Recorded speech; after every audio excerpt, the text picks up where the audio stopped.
Fam. Woo! Laying it on the line today, baby. We are going to be ranking horror heroes. Horror heroes. And boy, oh boy, do we have a heck of a list, my friend. Do we have a heck of a list? I am going to show you this. Check it out. Here is what we have today. Boom! Boom! Look at all those horror heroes. Who knows where they could possibly fall in our rankings? Of course, we go from all the way from S to F. S being the ultimate, A being the sanctified version, B being the final person, C of all the heroes, they were one of them, D, I got out of bed for this, and F, I refuse to call them a hero, baby. So many heroes down here, so little time. I have a lot of work to do, but look, I'm going to have to call in some reinforcements, horror fam. I'm going to have to call in the big guns, as it were, to be able to pull through something like this, okay? Tonight, we are going to have a very, very special guest. I'm not going to tell you who it is just yet. I'm not going to do it. We're going to get to that in just a second. Just a second, my friends. Just a second. We're going to get to that. We're going to get to that list, and it's going to be amazing. But first of all, I wanted to show you all, a few months ago, I had a friend of mine pass away. And I wanted to show you all the town he's from did something very special for him. And I've blurred out a little bit of the name because I don't want to dox the family or, expose their information or anything like that. I want to respect them. But the town added him to their hometown heroes, and they put a banner up for him. So I just wanted to throw that up for our good buddy Willie. Gone, but never forgotten. He was a man of the uniform. He was a man of the Navy. And unfortunately, like I said, he passed away a few months ago. And Willie, my friend, I wish we could hit up the old tutors one more time, buddy. But I just wanted to share that with all of you. I thought that was really cool. I thought that was something really special they did for him. And, wanted to share that with the horror fam. Wanted to share that with the horror fam. And all right, my friends. All right. So before we get started, I want you all to do one more thing for me. I want to bring us all together just like we did last night. And if you were here for the 31 days of Talk Horror, I know some of you are going to know what I'm talking about. I want you all to get ready because we're going to do it again, baby. We're all going to do it again. Let's close those eyes, baby. Let's bow that head. And let's just bob it up and down, man. Get the energy flowing, my friends, because we're all the horror fam. We are all one. We're all horror fam strong. We're all here together, my friends. Whenever you wake up in the morning and whenever you go to bed at night, you are never alone. You are a part of something very, very special. You are surrounded by energy. You are surrounded by love. We are horror fam strong. Come on, give me 3 deep breaths, my friends. Breathe in that powerful energy. Let's do it. Here's 1, 2, 3, my friends. Y'all feel that love filling you up, baby? Huh? Do you all feel that horror fam love? Huh? We got the goosebumps. That's the horror fam energy. We are all together. We are all one. And with that, my friends, I'm going to bring on our special guest that's going to help me get through tonight's rankings. We love you too, Pinhead. Love you all, man. All of you. Here we go. Bringing on our special guest, the man, the myth, the legend, the beast, Dr. Briggs. Welcome to Fright Night. Whoa, Doc! How's it going, brother? Well, I just finally crawled out of the abyss and I'm ready to face the camera again, Bo, so I'm feeling pretty excited tonight. And, I'm feeling very heroic, as it were. Dude, I've got I a can villainous tell. persona about me, but it may be a little different for this stream. I can tell, dude. I am loving the beard. I get that a lot. Oh, yes. Don't you just want me to kind of shave it down a little bit, give myself the Savini, though? Kind of a, adult film star kind of look, Steve. Dude, there's only one Tom Savini and there's only one Dr. Briggs, and I am loving it, brother. I'm loving that beard. You're looking good, dude. Looking good. Loving Steve. it. You're looking No handsome problem. yourself. Oh, hey, I mean, I'm not one to toot my own horn over here, Briggsy, but toot, toot, baby. Toot, toot. Don't make me toot it for you. Oh, man. Go ahead. Let's hear. Oh, damn. There we go, Briggs. Listen to this. Oh, that's for both of us, baby. We're bringing it. Oh, man, we're bringing Sammy back like old JT. You're getting prepared with them DJ weapons, Steve. Oh, man, I know it. Hey, who do we have in here tonight, baby? I want a show of hands. Who do we have in the stream tonight? We got the Doc. We got the Doc on the horn here, baby. I'm here. Who else is here? Show of hands, my friends. Show of hands. Mr. Lovecraft. Ooh, we got DB. Look at that with the fire, bringing the heat is the dragon. JK, what a jolly, lovely, lovely man there. We got Brian Perry. We have Caitlin Granby thanking Pinhead for the. We have so much action in here tonight, Briggs. I can barely keep up. Gory Tiger, JK, Pinhead, Scary Claire, SJ, Chad Evans, and JP, Degenerate, Root Trooper, John. Oh my goodness. Damn. What is going on tonight? Yeah, we have 40 people in here right now, dude. Can you believe it? They're all pulled in by the raw masculine energy by us and that nice little Ash portrait on the thumbnail. Oh, they are, dude. Hold on to the bloomers tonight, ladies. Hold on to the bloomers. They didn't know we were going to be throwing this much testosterone their way, Briggs. They didn't know what to expect. No, sir. Oh, my goodness. John, college football and talk horror. What a great day. Yes, yes, yes. We're in direct competition with the NCAA, Briggs. In direct competition, baby. Well, let me tell you something. I just wanted to share with everybody that we have just unveiled the brand new Talk Horror Halloween 2024 limited edition t-shirt. It just freaking launched today. Check it out. It's on your screen right. Look at that, Briggs. Is that all Dragon Blue's artwork right there? That's all DB, baby. Putting it all together, all on the line for the HorrorFam, brother. Killing it with these designs. And Briggs, that's not the best part. That's not the avert your attention from the front of the shirt. Let's flip this bad boy over and check that out, Briggs. Look at that, buddy. HorrorFam strong all night long, Briggs. That is the back of the shirt right there, son. Whoa. God. All of our members are on the back of the shirt. Yes. Oh, God. Got the whole lineup there. Now, let me tell you something. Because this is a front and back designed shirt, it is a little more expensive. It is regular, I believe, $27. But if you order within the next 48 hours, it can be yours for $22 freaking dollars. Let's go.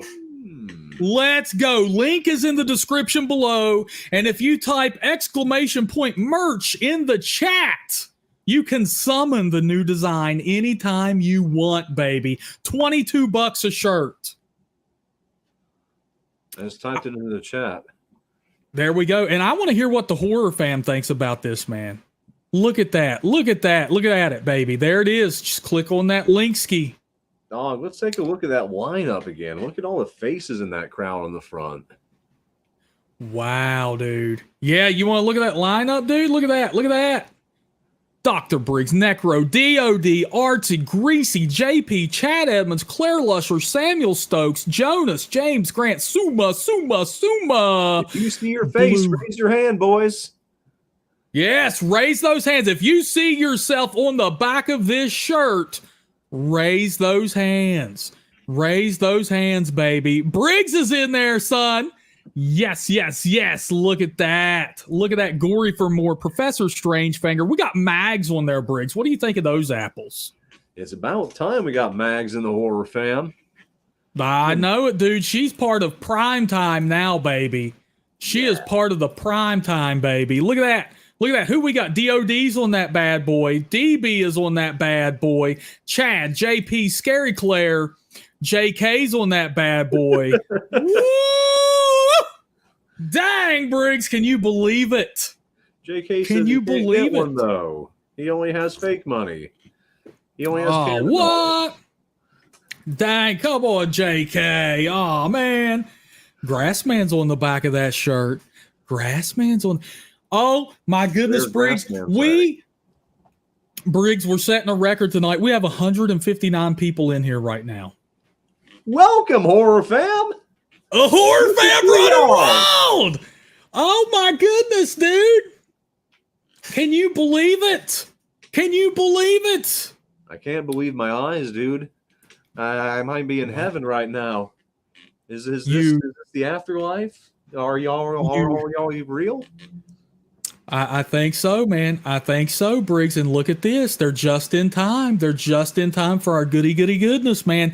We are going to rank horror's heroes. And this is going to be a hell of a stream right here because me and Briggs, we're going to have some opposing opinions. I can already tell. We're going to have some opposing opinions. We're going to a showdown tonight, folks. We're going to a showdown. The horror fam is going to have to help us out, Briggs, because I mean there's a lot of names on this list. Oh yeah, look at that handsome lineup right there. I'm seeing Reggie, I'm seeing Jenny, Arkin, and Briggs. Briggs, there's something that you might not have noticed. There's something that the horror fam might not have noticed I did with this list right away. You separated the two Exorcist characters from the same film? No, Briggs. We have three different versions of Laurie Strode. Oh. We have 78 Laurie, we have H2O Laurie, and we have 2018 Laurie coming back with a vengeance, baby. Not to be denied is Grambo. Grambo. So not just a showdown, but a strode down. Oh, this is a strode down right here. And I think we'll save that for last. I think the horror fam is going to have to hang out with us all night long if they want to see where we rank. That is true. That is true. We have 163 running wild in here, Briggs. Don't make me touch the detonator. Don't touch the detonator, Briggs. Hands off the detonator. And folks, at any moment, we have our goal for tonight is unleash the hair, which is to remove the ponytail of doom. Could Briggs unleash the ponytail? $10, we'll find out. But I don't know. I don't know, ladies and gentlemen. I don't know if you're ready for that kind of heat. I don't know if anybody has the fortitude, we'll say, Briggs. The fortitude. You gotta unleash have a the ponytail.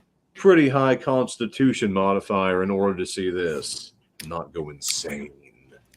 Oh my God, like Lovecraft himself. Huh. All right, Briggs, I think we should kick it off. I think we should get things going with none other than Mr. Ashley Williams himself. Okay. So we're going from S to F here, and there's 6 tiers, and I'm sure between the two of us, we're going to have a few hot takes. I want to hear you right now, and I want to hear the horror fam chime back. Do you think Ash Williams is worthy to go right to S tier? Oh, Briggs, I'm not going to put him at S tier because he's a goofball who just happens to succeed all the time. So I think he's up there. I mean, he whoops some butt, dude, and he does not mess around with that double barrel, baby, with his boomstick. But I don't think he could take S tier. I think that requires a certain a certain subset of heroes, Briggs. I think that requires a little bit of self-sacrifice, and I don't think Ash is the man to do it. I don't think Ash would necessarily come through all the time, man. He chickens out a little bit. Okay, that's a fair point right there. Like I wasn't going to put Briggs! Whoa! Yeah. Oh my goodness! Starting us off right. Whoa! Chad Edmonds with the $10 bloody bucks coming our way. He wants that ponytail like that. He wants to see it. Oh my God. Whoa. Horror fam, look at this. We got some suspense. We got a little bit of tension building right here. Oh man. Oh my goodness gracious. Look at bow wow down down bow wow down down. Whoa! Oh my God! Look at that! Whoa! Man, oh man. Man, oh already. Oh my goodness. Whoa. I don't think woof. I don't think YouTube server. We went up 10 viewers in that moment, Briggs. 10 viewers. I don't know whether you're serious or not, Steve. I think I am, Briggs. I think I am. We went up 10 viewers. We have a lot of people tuning in now on X. Where's that sexy sound, Briggs? We have a good point. Yeah. Woo! Damn, dude! That's to let everybody watching an X know what kind of show they're seeing tonight. Don't say we didn't forewarn you if you're just coming in. Oh, Briggs, Chad's going to make us get hot and heavy here. HorrorFam willing. Am I supposed to strike a pose every time I hear that? I don't understand. I don't know, Briggs. I think you might have to, buddy. I mean, we're going to, I don't know, Briggs. I don't know. Groovy. Whoa, listen at that. Listen at that. Do it again, Briggs. Hail to the king, baby. Woo! Yeah. All right, Briggs, we have a new goal up because I don't think the testosterone surge ends there. I think for 25 we could do better. I think we could unleash the chest hair. Whoa! Briggs like that, just saying, come on now. DOD saying you have a clear power level of 20, bro. Oh, shit. Damn. All right, Briggs, we're going to get back into it. I'm just going to let that goal sit right there. I'm not going to say anything. We'll see. Chad is saying he doesn't have the 25. But does he have the fortitude? Does Chad still have his hair of doom? HorrorFam are going to come through for one another. I can sense it. Oh, man. I think the HorrorFam, I think there's a lot of people scrambling right now to click on that donation link. Oh, my goodness. I'm going to tell you what, though. I want to know if the HorrorFam, I don't know, though. Ash he does work at S Smart. S is kind of built into the persona, Briggs. Where would you put Ash Williams, man? I'm going to have to go along your lines of thinking. We may have the entire HorrorFam turn on us at once because I too am like Ash kind of gets lucky more than he has fully adapted to his role because, he has his moments. Like we saw he was in Top Gear at the end of Army of Darkness. But a lot of the time he stumbles into things and he stumbles backwards rather than forwards, which I think takes him down from S. For as much as of an icon as he is, I think he's A tier. I wouldn't go lower than A tier. I'll be honest though, Briggs. Looking at the rankings here in the terms, I think final person kind of suits exactly what he is though. Like he does just happen to be the final person sometimes. I'm not saying he deserves to be a B. He's the final person, but he has proven to be a very capable final person, Steve. Is true, Briggs. He doesn't luck himself out of death. like a lot of the time. He kind of lucks himself out of trouble sometimes, but like he doesn't do anything that like should get him killed, which is why I'd say he'd still be up there at A. Like even from the first film, he was kind of verging into badass territory. Oh yeah. Well, I think we got to put him at Sanctified Virgin. I think that's just Chadliest virgin alive. I want to know what the horror fam thinks. Where would you put Ash? John says he would put him at an A tier. Pinhead is saying B. Dragon Blue says S. SJM is going with an A. All right, so that wasn't as controversial as I expected. JK though saying he thinks S tier, Briggs. Yeah, I watched the first episode of Ash versus the Evil Dead, and he was in full bumbler mode in that one. I haven't watched much of that show, but like that's it in my eyes. For what little I've seen of it, that's part of what kind of puts him in a lower tier for me. Oh, absolutely. I mean, I'm going with an A on it, man. Like, I feel like just because I feel like there's some actual heroes on here that deserve higher. Like, Ash is great. I love Ash. I'm not saying I don't like Ash. For God's sakes, I put him at just below the top here. Grassman's going pretty low. He's like, who did he save? He saved him in medieval times. That's true. He did save an entire piece of history, Grassman. Mm-hmm. Without Ash, that piece of history would be gone to the wind, brother. Oh, yeah. And also, Briggs, I'm going to bring up two things here because I'm seeing a little bit of controversy. I'm seeing some little bit of judgments going on with my list here. So two things. Number one, we have 169 people in here. If you're new to the stream, please, we do not bite, I promise.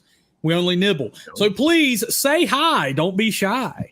And number two, $5 gets a pick added to the list. $5 and I'll add whoever the hell you want to this list. One pick, $5 a pick. And that also does count towards our goals too. So, all right, Briggs. All right. Coming up in second, we have Alice from Friday the 13th, the original Friday the 13th, Briggs. And I am an Alice fan because I think Alice did a great job in Friday the 13th. I think that's the first time. That's one of the very few times, if not the only time, we see one of the camp counselors from the Friday the 13th franchise actually lean on the fact that they're a camp counselor. And know how to handle themselves a little bit. They know a little bit of survivalism, Briggs. I mean, that's true. That's true. And she did behead Jason's mommy, dude. She got one in on a Voorhees, bro. She took a Voorhees out of the game. She beheaded Jason's mommy. Like, wake me up when she beheads Jason. I'm going to put it out there. Nobody's beheaded Jason, for God's sakes. Jason always comes back, dude. Least of all Alice. Like, she got screwed over by him in the snap of a finger. Oh, dude, Jason pulled a little bit of that Hush sensory deprivation horror on her, dude. He snuck in her house like a thief in the night and put her to work. You know what I'm saying? Oh, Chad Adams donated $5. He wants somebody on the list. Who are we putting on the list, Chad? Oh, let's say it, Chad.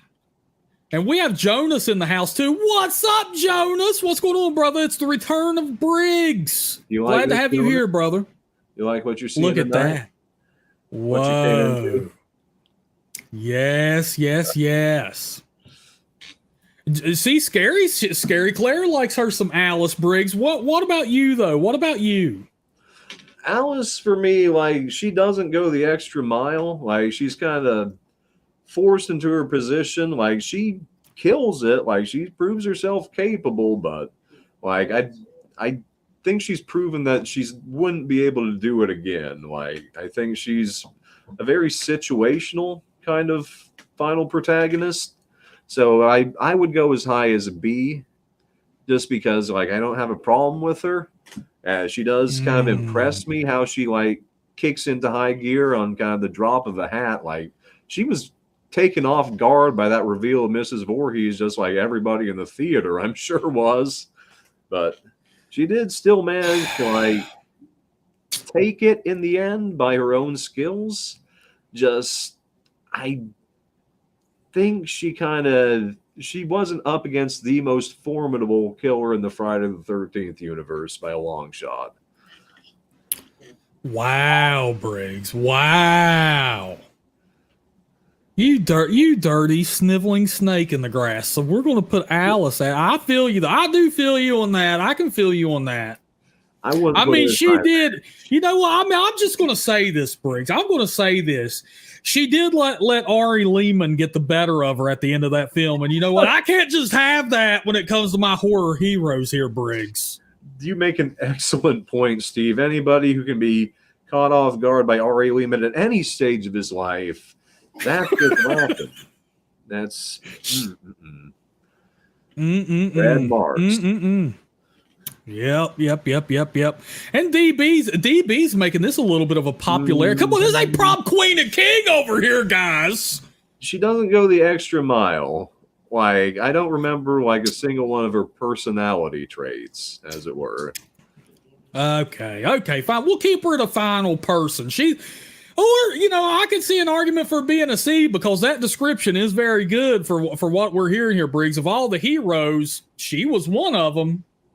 Yeah, like out of 6 tiers, I could see her going one lower, maybe. Like, all right, horror fam, vote for us. B or C for Alice. Let's get it, baby. Jonas, get your little hands on that keyboard. B or C, bro. Steve, how are we doing vetoes tonight? Who gets a veto and when? Oh, Briggs. So what is this? So Farron Nader started a trend here? We got to have veto powers every stream? Farron started a good thing is what he did, Steve. You might want to fight it, but there's no denying. Horror fan, okay, we get the veto. We get one veto each at the end of the stream. Okay. After we've ranked everybody. And daggone, dude, it is clearly...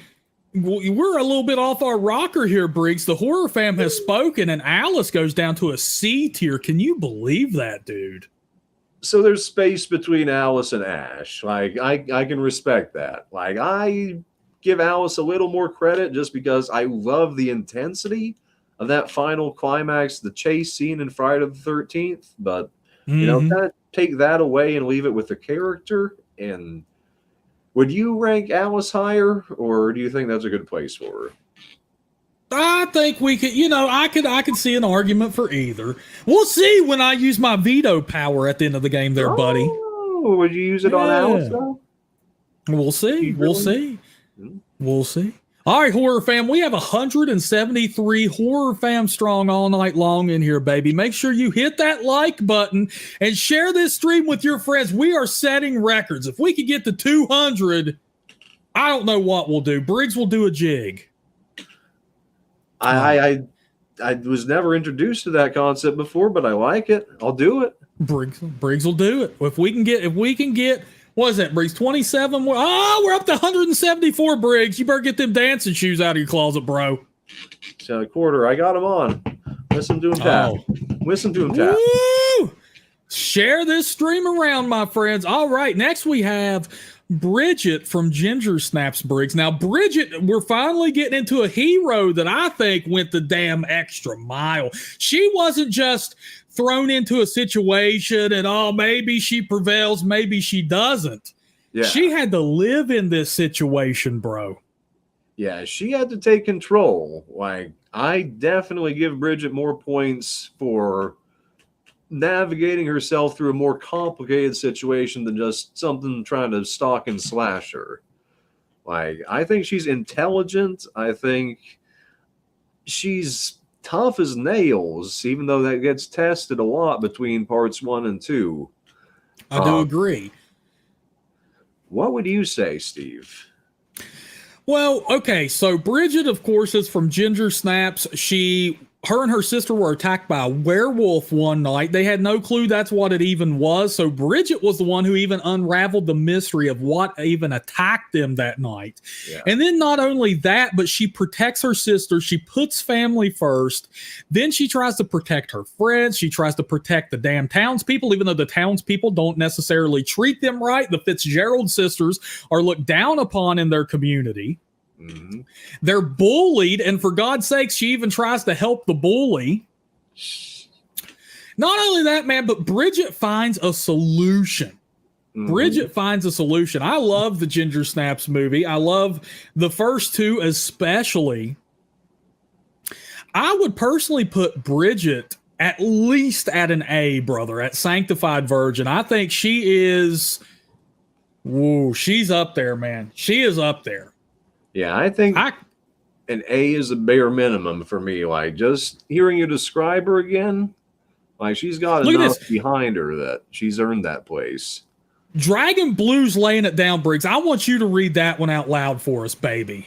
Yeah, Dragon Blues says she's willing to sacrifice herself and the one person she really loves to save everyone.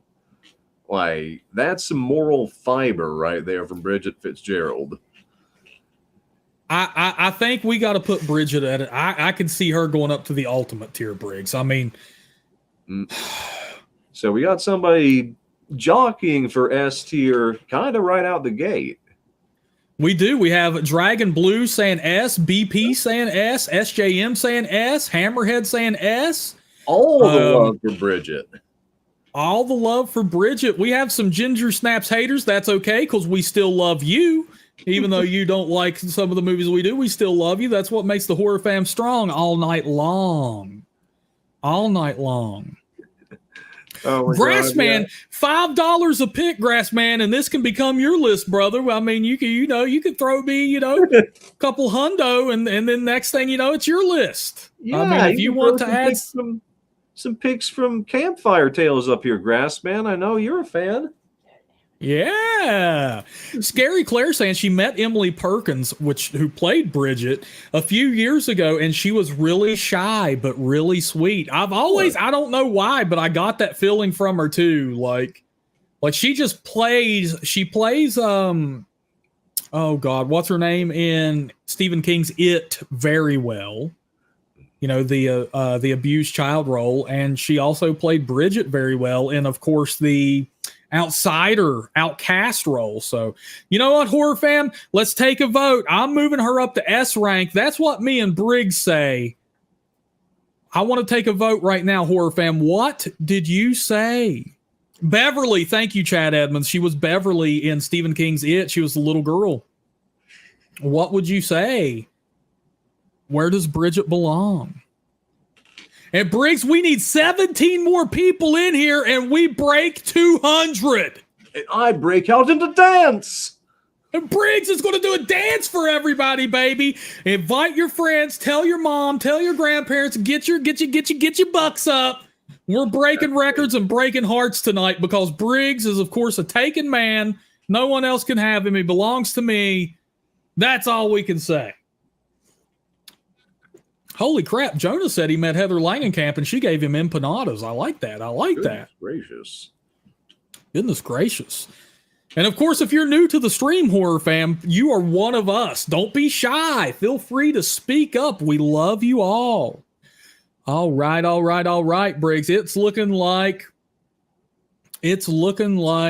Bridget stays at an S tier, my dude. At definitely an S tier. I respect that. We respect it. We like it. We like it a lot.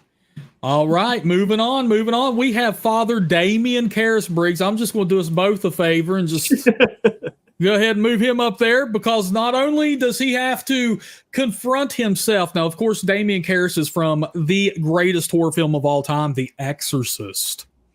But Karras not only has to confront himself in this movie, he has to deal with the death of his mother. He has to deal with a damn 12-year-old girl being possessed by a demon, questioning his faith. He still comes through and sacrifices himself in the only way he knows how. He knows he is not as a devout man as Father Merrin.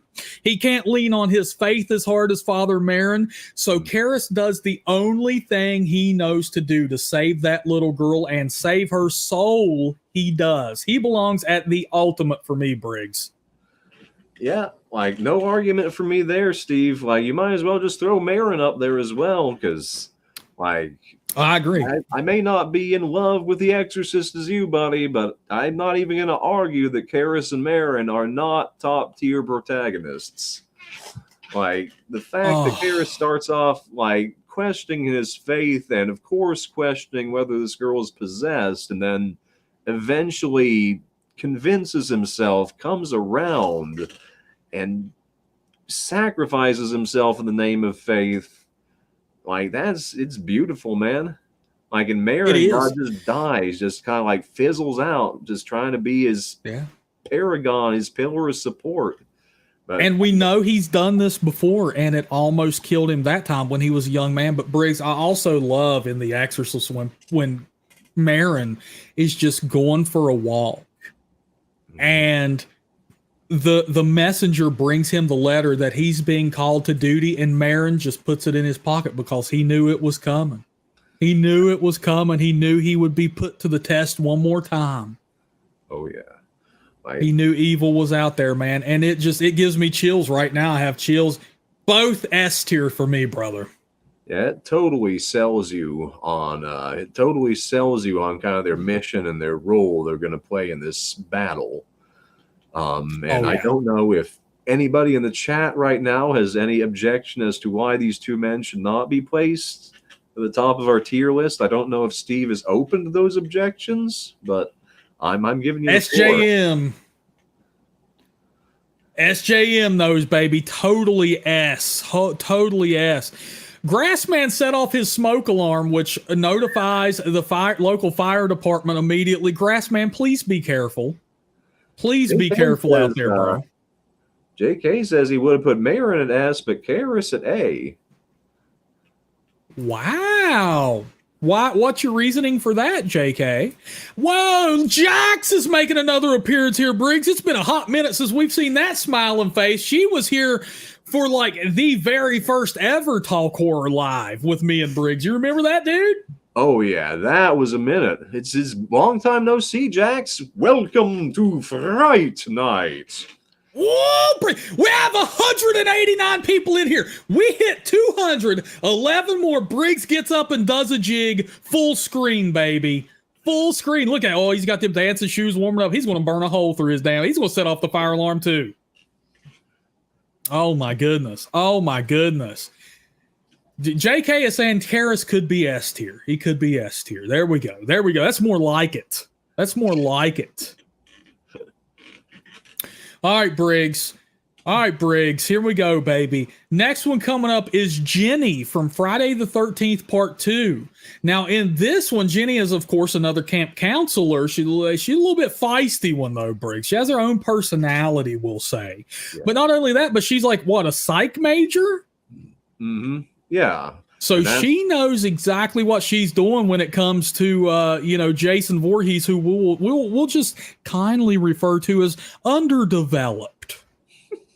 That's really interesting. That's the first time. Like it's crazy they didn't kind of take that angle again. Just have somebody with knowledge of underdeveloped psychology kind of trying to get into Jason's head and understand him. And on top of that, she's also she is super driven to survive as well. Like she's one that I could see real again beaten up and still coming out on top. So I don't know if I'd put her as high as Ash, but I'd put her above Alice. I want to hear. I want to hear some of the arguments here in the horror fan, because we're already getting some rankings here. Thomas Baker says he'd put her at an S. We have an A. We have a C, an F, an A, an S. Wow. AAF. Whoa. Oh, we're running the Dragon. Run the gamut. Dragon Blues does bring up a very good point. She's more of a survivor than a hero. Well, that is true. She doesn't save it. Where's Paul, Briggs? Where's Muffin? Yeah. Okay. For the breakdown, maybe, and the fact that we never see her ass again, and maybe I would not put her as high as Ash. And yeah, she doesn't save anybody. I was thinking we were saying hero is more of a blanket term, Steve. I didn't know they actually had to be heroic to qualify for this. Chad says he would put her above Alice because of her child psychology vibes and her survival skills. Total A tier, possibly S tier. Woo, Briggs. He's bringing the heat. Yeah. He's bringing the heat. She said, hey, she tried to save herself by imitating Jason's mom. That's true. Yeah, she came up with that shit on the fly. Had no idea it was going to work, but it did. She put on that skanky ass heavyweight sweater too. I mean, yeah, it's definitely she's no lower than B for me. Like, I don't know why. I don't know what's up with people putting her down at F. I don't know what anybody's beef with her could be to that extent.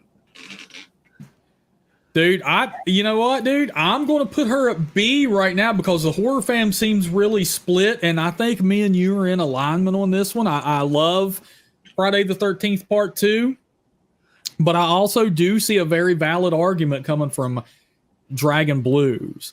So, she's, you know what I'm saying? Skilled, but she's made some slips. She was a little bit slacking. She's a little bit slacking, Briggs. Let's be honest. She's a little bit slacking. She didn't do as much as she could. Paul got his whole ass eyeball squeezed out of his head, bro. You know what I'm saying? We've seen those deleted pictures. Maybe he did, but he got killed. She was not down for round 2 after that. No, dude. No. She Peter Pants under the bed. She would have, put her in Ash's shoes. She would have noped out the second she woke up in medieval times. That would have been game over right there. All right, folks. All right. We have ranked 6 people so far, and JP's giving us a little bit of heat here, Briggs. He's bringing a little bit of heat. He's wanting to know why we would put Father Marin and Karis at S tier. Get out of here, JP. Where would you have put Father Marin and Karis? These guys are legends of the game. Legends of the game, baby. They are lambs of God. You know what I'm saying, Briggs? Yeah. Because they're badasses. That's why. JP, maybe he could swing another $5 over here, and maybe he could get Poltergeist picks up on the board. How about that little Joe Beth Williams action, huh? There you go. More Poltergeist rep. Little Poltergeist rep. And we know, Degenerate, we know, but me and Briggs have seen the death pictures of Paul, dude. Yeah. We know that he died, and Jenny didn't do anything to help him, man. Yeah, we were supposed to see what is this? Briggs, look at this. Handle this man. Handle this man. I think you're missing a few key parts of the third act of The Exorcist, JP. Like, there may have been a little bit that you don't remember. Like, or maybe you've chosen to forget because your mind can't handle the supernatural. You understand, not all people are equipped to face the crisis of faith that comes with that, my friend. Some people are more equipped than others, and that is why Karis and Marin took S tier. Because they saw that as more as walking to the room and dying. That was their test. And they passed. Yep. That's it. That's it. And Jax, we don't know why they didn't explain Paul's fate at the end of Friday the 13th Part 2. They literally just left that ambiguous. But we do have... I think they may have kind of implied that she snapped and that Paul didn't actually even survive to that point. Like, he didn't even come to the cabin. Yeah. Like, she just got one over on Jason because the dog comes back too, and we thought the dog was dead. So maybe it was. Yeah. Who knows? Maybe Jenny, maybe the psychologist did what a lot of psychologists do, bro. They lost their own mental facilities. All right, Briggs, here's what we're going to do, baby. Here's what we're going to do. We're going to mention this one more time here, Briggs. Look at that, folks. Link in the description below has all of the HorrorFam listed on the back. All channel members are on the back of this shirt. This is your limited edition Halloween 2024 Talk Horror HorrorFam t-shirt. Link in the description below on special discount right now, $22. Does anybody have the numbers on how many of these we've sold so far? This could be the hottest selling Talk Horror shirt of all time, Briggs, even surpassing the classic logo that we're repping right now. This could be it, Briggs. Man, oh man.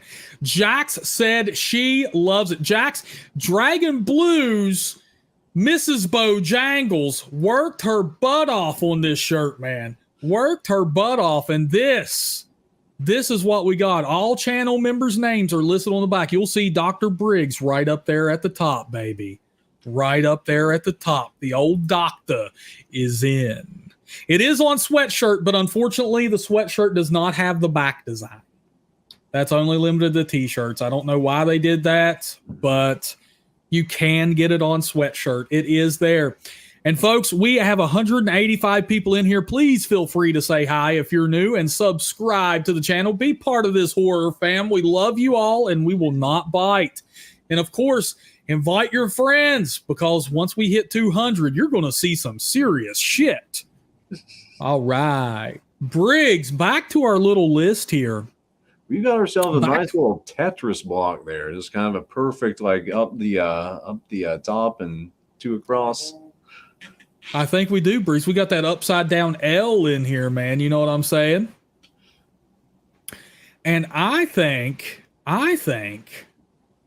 it's time that we thank Claire Lusher, JP, Chad Edmonds for picking up their Talk Horror Fam shirts already, baby. We are fam. Thank you, JP. What color did you guys get those in? What colors? I know JP went purple.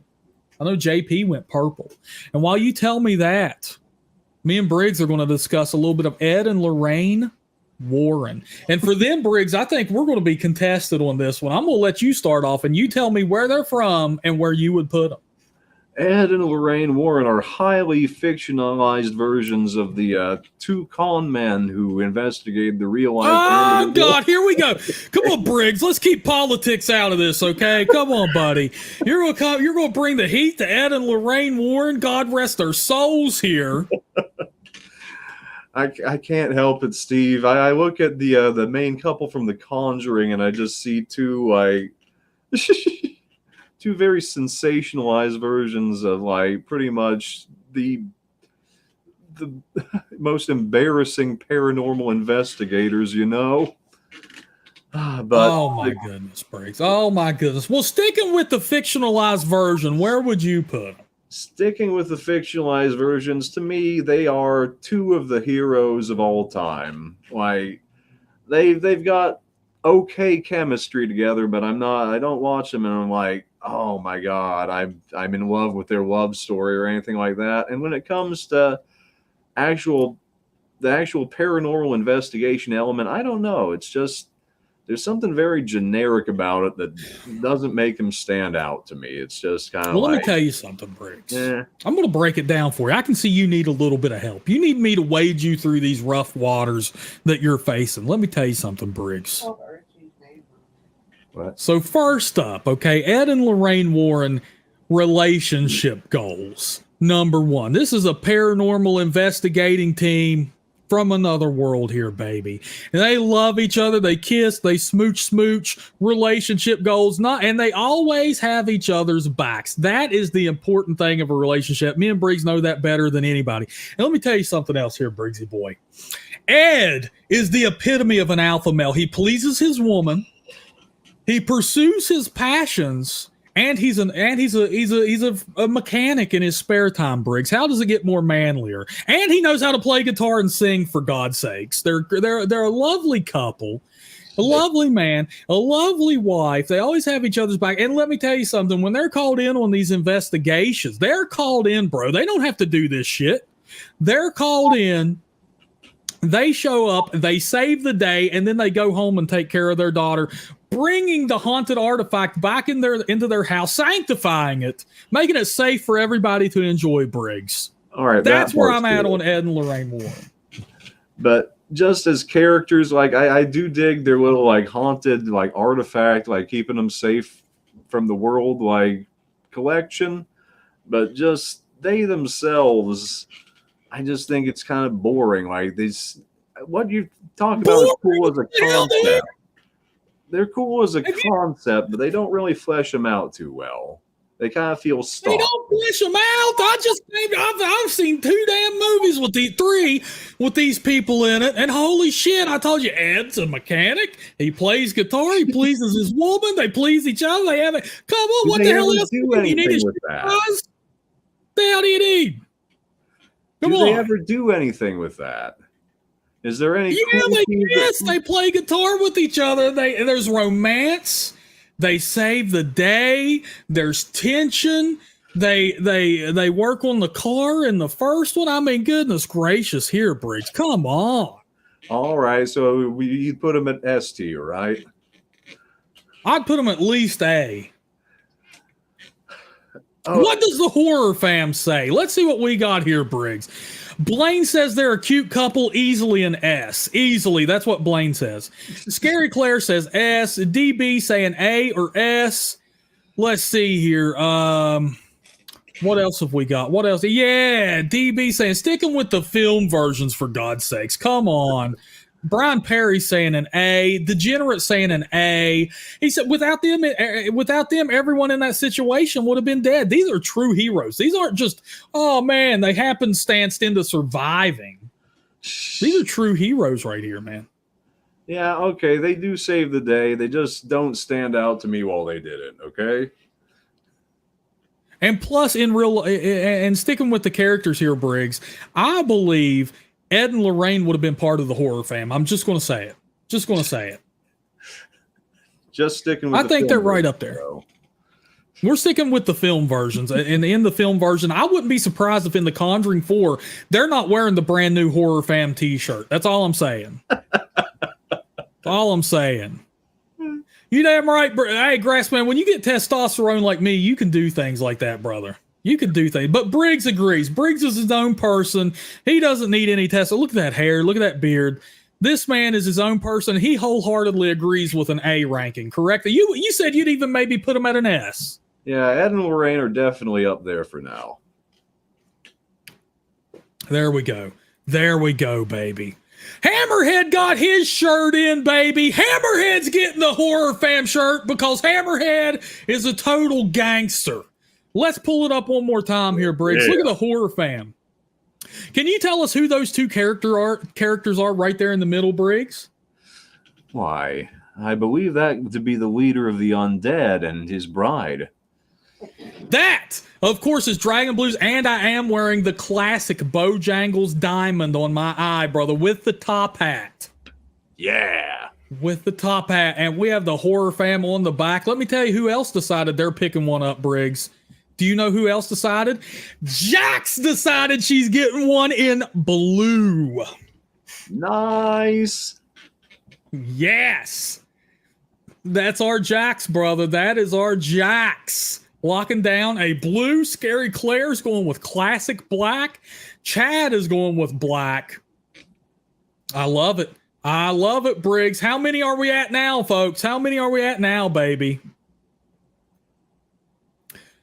5 now. Chad's got me. Chad's like, we're at 5 now, baby. Yeah. Woo! 5 already, Briggs. Happy Halloween. Happy Halloween. Woo! There are stickers too, JP. There's stickers. Oh, yes, indeed. There's phone cases. There's stickers. We're still waiting on the contraceptives to come in. But, once we get those, they'll be up too, JP. All right, Briggs. Back to our list. We have somebody who I believe could possibly be your favorite on the list. Oh, I see. I think I see him coming up here.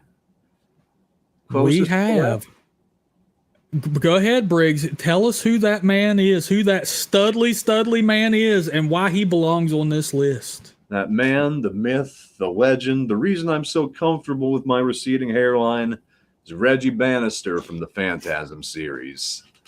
He is part of a 3-piece blues band from which one of the members dies under mysterious circumstances. And it turns out his death is the result of a mortician from another dimension who's collecting the dead from all around this town to resurrect them as his slaves.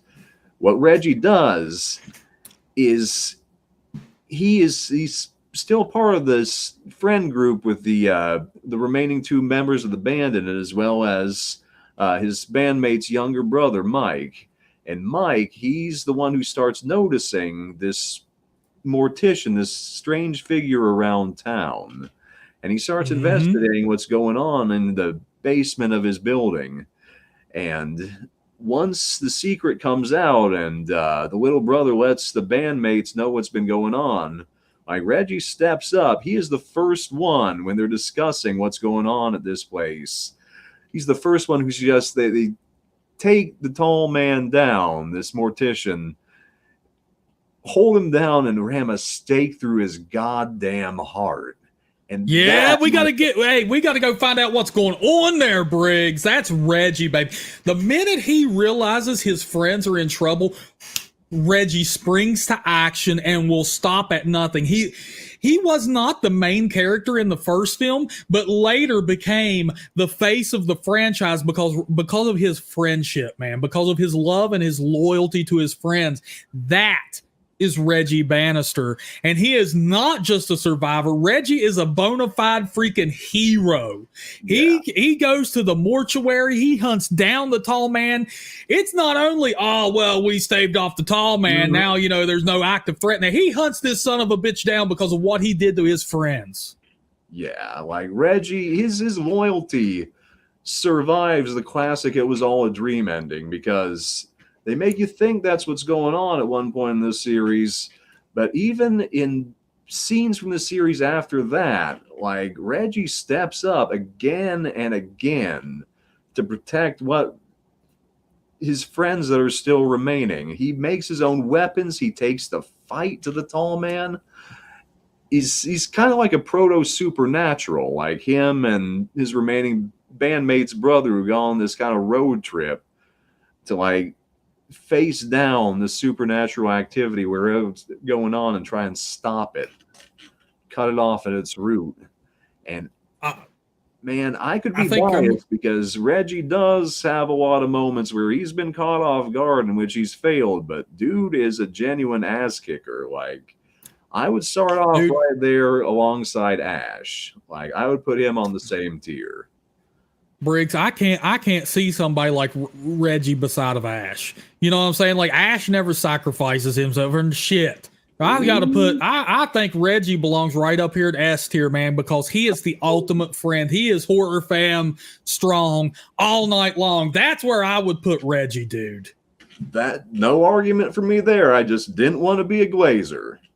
I'll put Reggie at S tier all day, Steve. All right, folks, where would you put Reggie? I want to see it in the chat right now. SJM saying yes, S rank, easy, all day. Chad is saying a B tier. What? Yeah, Reggie, no, somebody also brought this up. Reggie even becomes a father at one point to not even his own kid. It's like, it's hard to explain all what goes on in that series and just kind of like a quick rundown. But yeah, he's basically the parental guardian figure that steps up after the younger brother of his ex-bandmate is kind of left alone. And like, he takes care of him. He like believes this kid as he's growing up, and everybody thinks he's crazy when nobody else does. And he takes care of him even when he thinks he's crazy.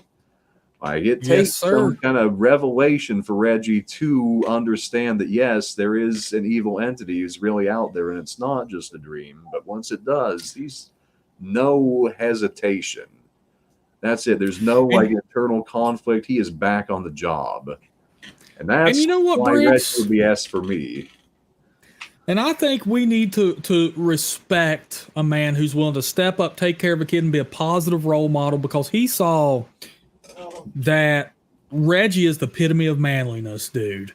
He did everything for his friends. He raises that kid, and not only that, but hold on to your bloomers, ladies. It's Reggie freaking Bannister. Come on. Come on. Come on, you mother! Yeah, come on, you mother. And Chad's giving us this BS opinion here, Briggs. He says if he actually killed the tall man in the first movie, he would be S tier.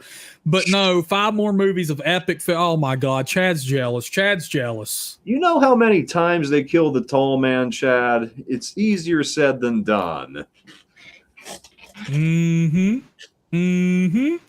There we go. There we go, baby. All right, Briggs. Moving on. Now, this is a little bit of a controversial pick because I started to remove this person from the list. And even though I'm a huge fan of Night of the Demons, because I was like, well, he's not really a hero.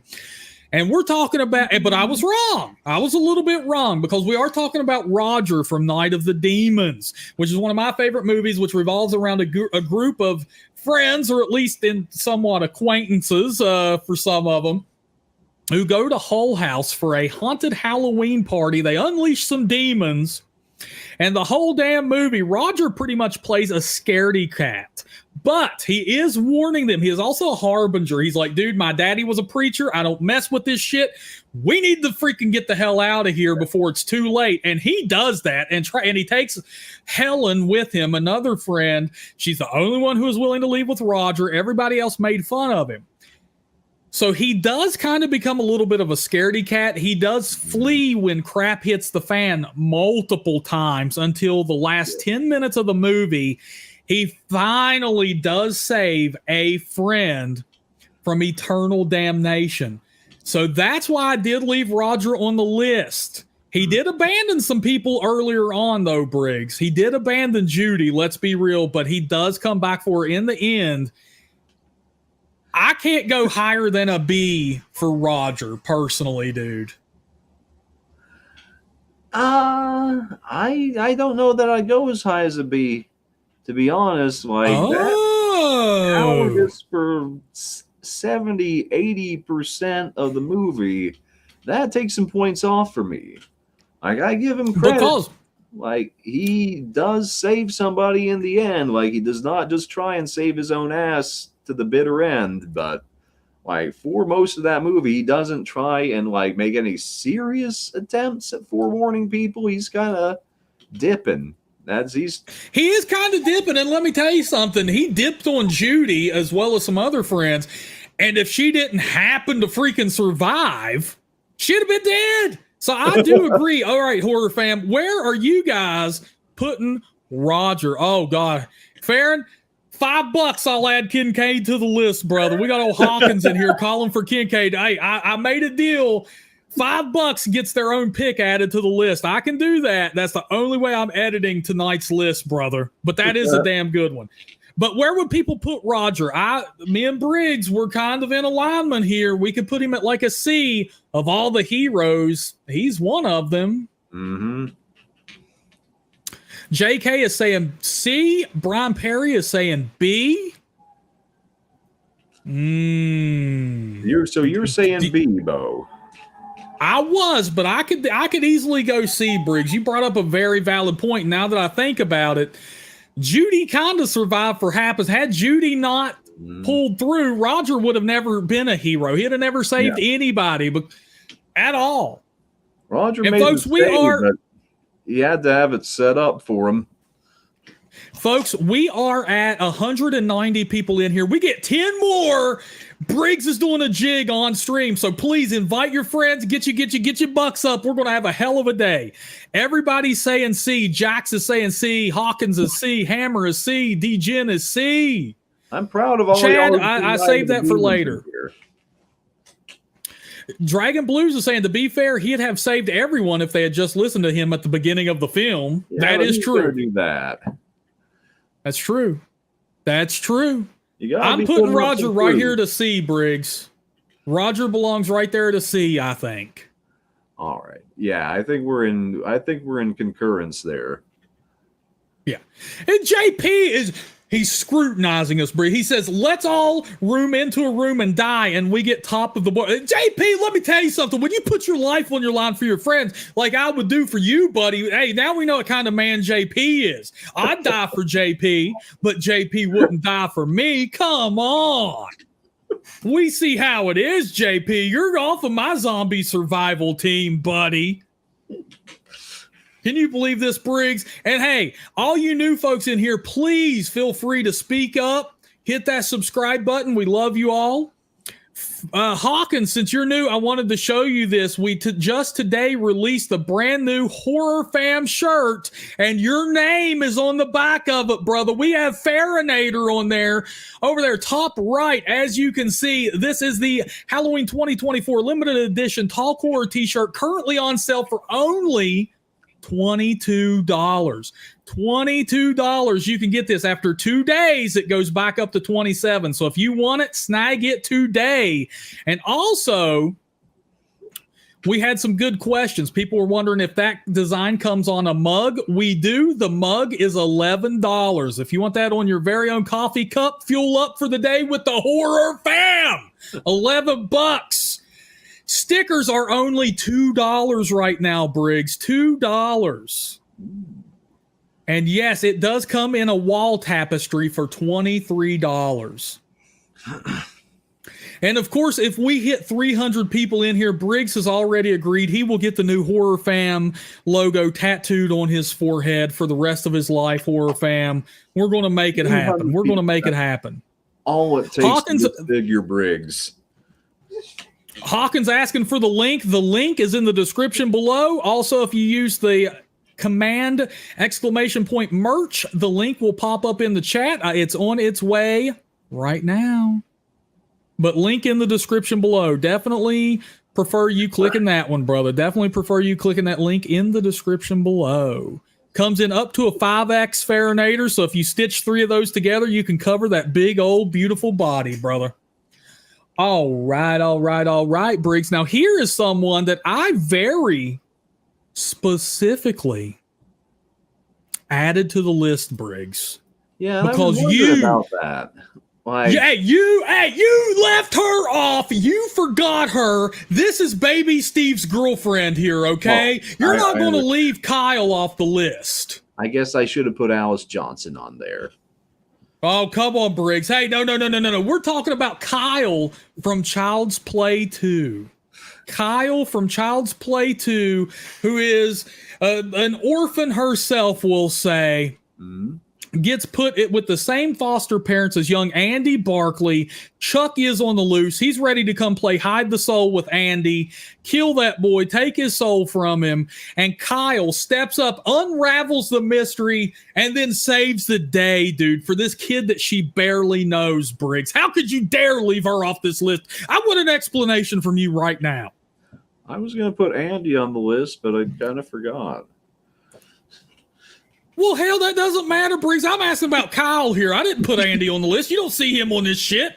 Okay, I see the argument for Kyle, Steve. Like, you bring up a bunch of good points about her. She's got a spine of steel, like, and she stepped up when she was in a situation when she really didn't expect she was going to be facing a murderer.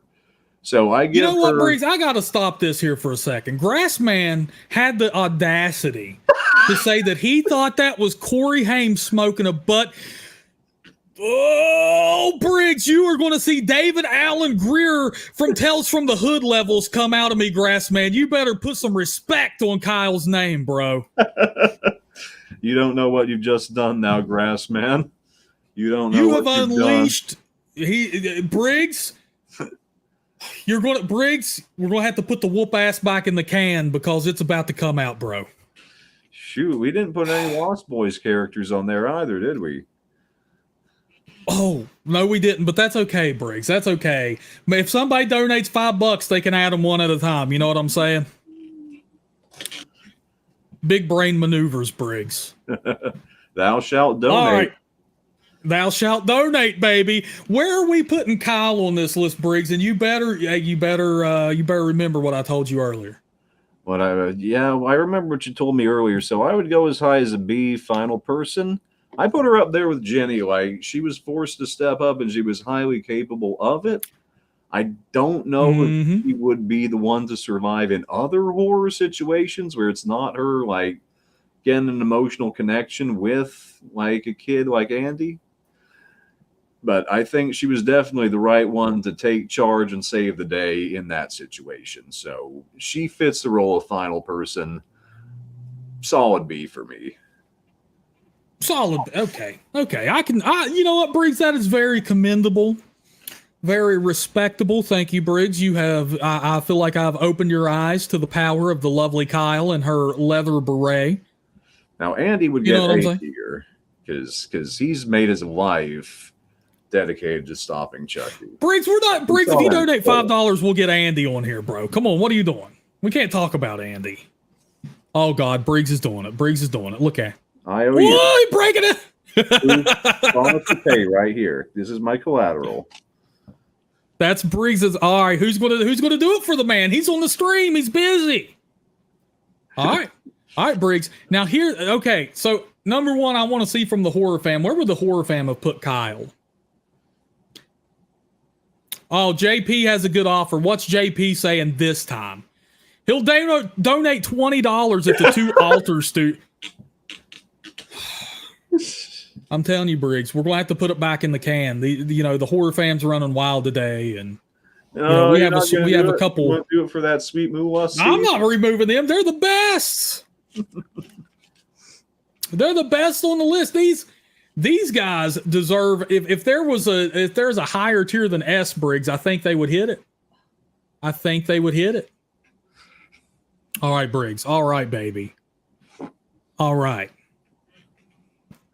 We have Tangina Roberts, Briggs, from Poltergeist, of course. This house is clear. Where would you rank Tangina? Dude, like, I don't know, like, if this is points against her for some people, but the first time I watched Poltergeist, like, she creeped me out. Like, so I like that about her. I like that she kind of comes off as this, like, eerie sort of figure at first, and it turns out she's kind of like this wholesome force for good, like, who is like super knowledgeable about the spirit world and about how to fight evil. The only thing that loses her points with me is that she did declare the house was clean prematurely. So, if the Warrens are at A tier, Tangina belongs at A tier alongside them. Like, well, we have to get the authority. We have to get the authority on Poltergeist on here right now, Briggs. Where are you at on this one, Dragon Blues? This is, of course, her favorite film. Oh. And I'm along here with Briggs. Tangina had a little bit of a misstep. And you know what? Jo Beth Williams kind of had to come through and pick up that ball she dropped, Briggs. You know what I'm saying? Hey, DB, if you want to throw in a 5 spot, we can get Diane Freeling on this list. That's all I'm saying. Dude, I've been trying to. No, it will only let me click on PayPal.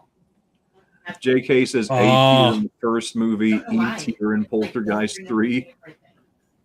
I will accept the super chat exception for that, DB. All right, we are moving Tangina up to A tier. She is officially a sanctified virgin. And speaking, if you folks want to see her as an actual creepy lady, there is a Tales from the Crypt episode with her in it. Oh, OMGs. That one is a scary one, dude. Tales from the Crypt and Anguish from 1987. Like, she is super eerie in that one, in the little film within a film that takes up like half of it.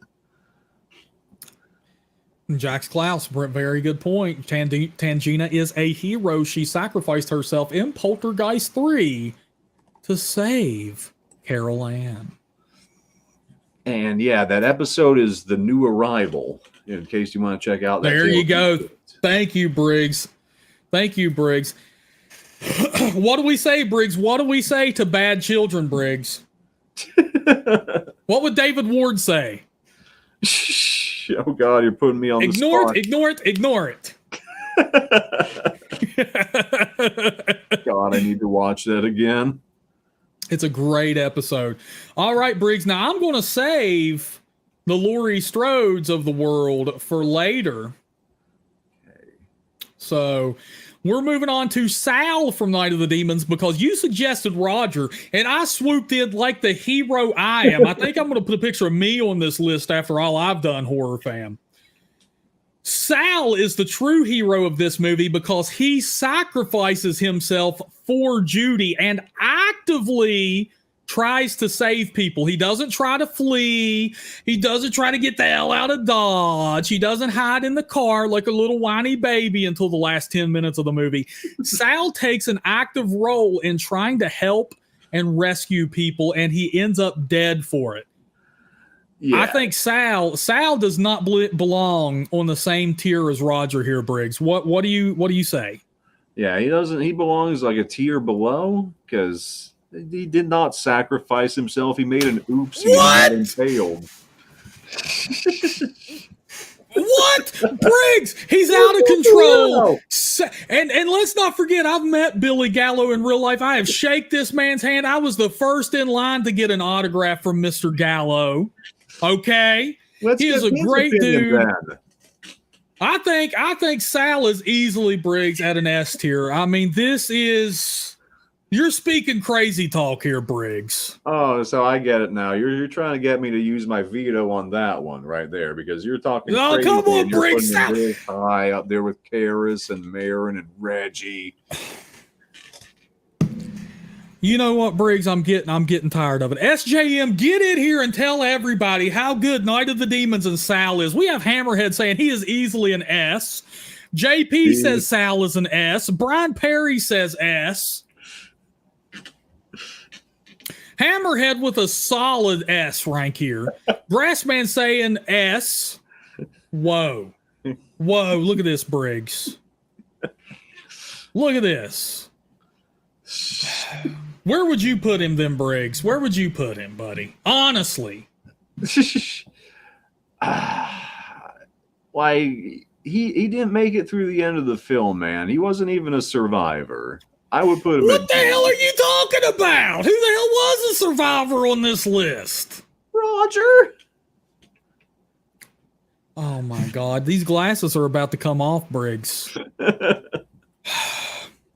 Where would you put him, Dragon Blues? I need to hear it, baby.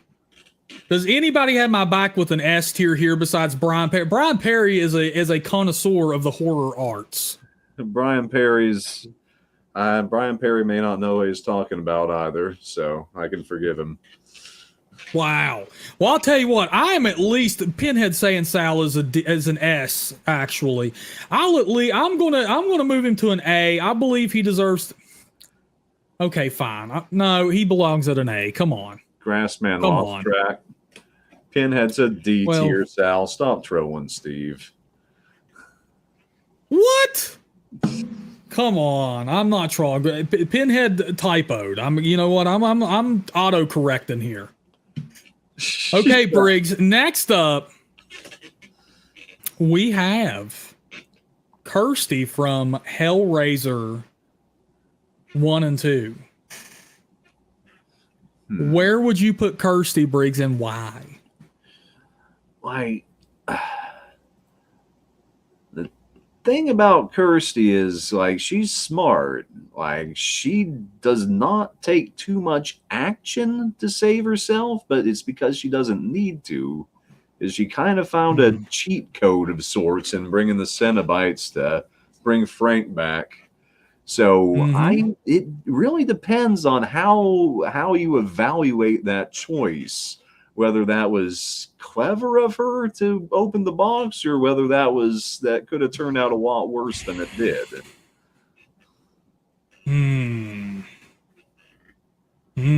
We have some differing opinions here, Briggs. That may help us out. Blaine is saying an A.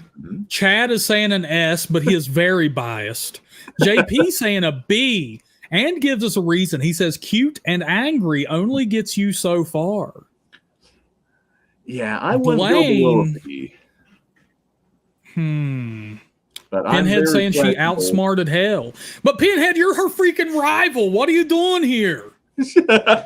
Come on, dude. Hammerhead saying D, D-Gen saying a C, Pinhead saying A, BP saying a B, Jax is saying an S. She kicked ass and tried to save her dad and also tried to stop Frank and her evil stepmom. God, yeah, that's true. She did try her damnedest to save her pop in part 2. Like that, can't ignore that. I don't know, Briggs. Well, and that DB saying an A, outsmarting hell is pretty cool, but she doesn't have that selfless thing going. What we're kind of at a cross. Where would you go, Briggs? A or B? I think we're at an A or B on her between us. I mean, I would go as high as A. Like, I cannot see putting her down to just final person. Like, she's got too much going for her that. Just too much flavor in general. Okay. Hammerhead, of course, he's like, come on, that's a C. He's saying she is a C if he has ever seen a C. Well, what about you, Steve? Like, well, how do you weigh her actions in Hellraiser? And of course, honestly, Hellraiser I need to watch... and 6. I need to watch them again and pay more attention to her and her character. She was thrown into one hell of a situation and did the best she could, for God's sakes. Like, this is definitely, I mean... But she does pull no punches. She sticks it out. Like, she's got guts. Like, she is not like somebody who gets rattled very easily at all. She is not, man. I put her at an A, dude. I'm going to keep her at an A, I think. I think that's the perfect place for Kirsty. I couldn't see her going any higher than that. I could see her at, well, no, she's an A. That is the perfect ranking for her, I do believe. And JK does agree. You know, Pinhead agrees. He said A earlier, so I think that's where we're at now. Next, Briggs, is one that I will defend wholeheartedly, and we're talking about Nancy Thompson from A Nightmare on Elm Street. Now, this is a girl who her entire friend group is being haunted by a man in their dreams, and then he begins killing them off one by one. And Nancy, despite being a teenage girl, immediately goes into problem-solving mode. You know, most teenagers would be like, what in the hell is going on here? And they would just lay down and die, for God's sakes, dude. Nancy is like, let's be honest, brain. Like, from Elm Street. She's Galaxy Brain. 3, like, New Nightmare, if you want to count that. I don't, dude. And I mean, let's you know, I mean, where most teenagers would fall asleep to TikTok, they wouldn't even have the wherewithal to know they're being freaking pursued by something in their dreams. Hell, they may not even have friends that could even be killed off in the first place. Yeah, Nancy is the quickest one I would throw up an S tier myself. Like, I don't think there's any real debate there. Dude, she immediately goes and buys a book on survival, improvised ways to improvise weapons. She takes it to Freddy, and not only that, but figures out how in the hell to defeat Freddy, where everybody else on the freaking planet would be lost. Yeah. And Nancy's an S tier. They're getting picked off by flies, but for Nancy. Like, she was the one who was willing to do what it took to stay alive in that movie, at least. Yes, absolutely. HorrorFam, what say you? Dragon Blue or Jax Klaus, right at an S, baby. Blair saying Nancy is an S or an A. Grassman, from what I can remember about this movie, S. Oh, did we finally do you right, Grassman? Did you finally get what you can agree with, Grassman?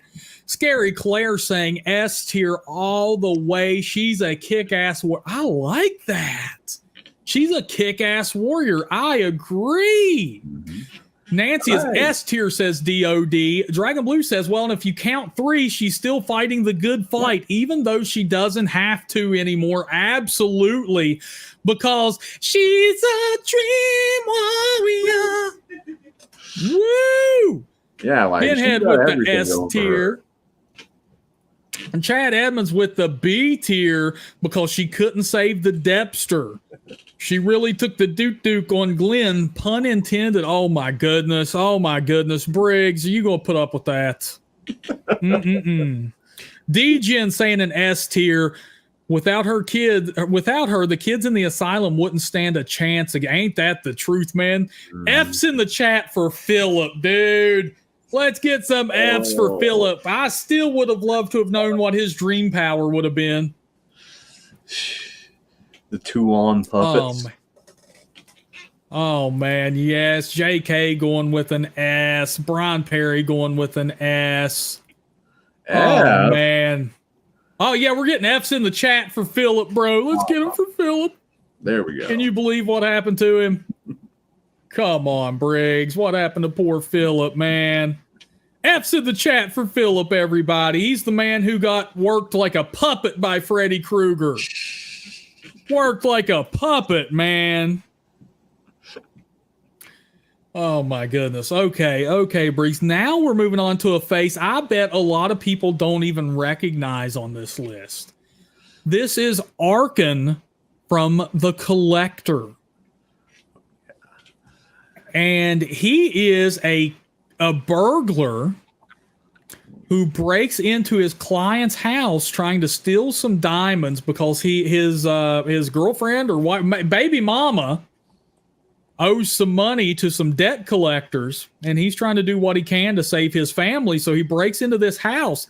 But the thing is, this house has already been intruded upon by a serial killer. Now, once Arkin is in there, it becomes an ultimate game of cat and mouse. And Arkin going in there, he knows he's not supposed to be there. He knows his ass is going to prison if he gets busted, but still tries to save the family that this man is using for his torturous games, we will say. And it is a beautiful game of cat and mouse, Breeze. I love The Collector. Like it a lot, man. Like, The Collector is white knuckle in places, and like, I really dig how skilled Arkin is and how tough he is through most of the movie. Like, I give him mad props for his skill set, and then you get into the reason for his being there, and that points off because, you know, not only is he there for his own personal gain at the expense of these people who've just been targeted, who are just having the worst night of their lives, and he happens to be stealing from them at the same night. But yeah, like, you wonder what would happen if he was in a situation where he wasn't in a position of having to sneak around from the start. If he was just like in there and they knew of his presence immediately. So I don't know if he's more of a situational hero in that case, but I would not give him as high as an A tier, though. I don't know if I'd go lower than B. Just because he is so freaking talented. As he's very talented. Both films. Scary Claire agrees with us. Great film. Dragon Blues also defining this film as great, but she also says she'd give him a B. What say you, HorrorFam? Where would you put Arkin? I think I'm with Briggs on this one. He is a great survivor. A great hero. He does what he can. He even sacrifices himself. To be fair, Briggs, what separates him at least from Jenny in our B tiers, he does sacrifice himself for another. Yeah. But like, he was in there to screw her whole family over from the start. So kind of trying to redeem himself. But okay. Jackson says a B. DeGen says a B. I think that's where we're at, man. I think that is where we're at. Such a great movie, though. I see a lot of people in here who haven't seen it. You got to watch it. Got to watch The Collector. Very good movie. It is got great sets. It's got great suspense, and the villain is just he's a beast. Like he's got throwing knives in addition to all the traps he set up. You wonder where the hell he comes from with this kind of, like arsenal behind them. Dude, and I cannot wait to see part 3, which is back in production. So Finally. highly suggested, everybody. Highly suggested. Add it to your 31 days of Halloween. Next up, Briggs, we have Detective Ray Cameron from Night of the Creeps. It's Miller time, baby. I am a huge fan of Detective Ray Cameron, and I'm going to tell you why, man. So aliens have lost a experiment on Earth, which essentially turns people into zombies, we'll say. This is practically like a zombie movie. Detective Ray Cameron is on the front line of the defense, baby. He goes to a whole sorority house in an effort to save the day and ends up sacrificing himself to take out the entire infestation of these alien parasites, dude. Mm-hmm. And he does it in only a way that Detective Ray Cameron could do it, dude. He talks a little bit of smack. He's very quick-witted, but he's also compassionate, man. The reason that he's the man that he is because he lost the love of his life when he was a young patrolman. Mm-hmm. Oh yeah. And he becomes friends with some college kids, and you find out he really does care about him, man, by the end of the movie. So Detective Ray Cameron, for me, sacrifices himself. Amazing hero, great character. Where would you put him, Briggs? I love him. Dude's got a heart of gold, and he's willing to do what it takes. He's super resourceful, like with limited information, as everybody in the film doesn't know quite what's going on when the dead start to rise again.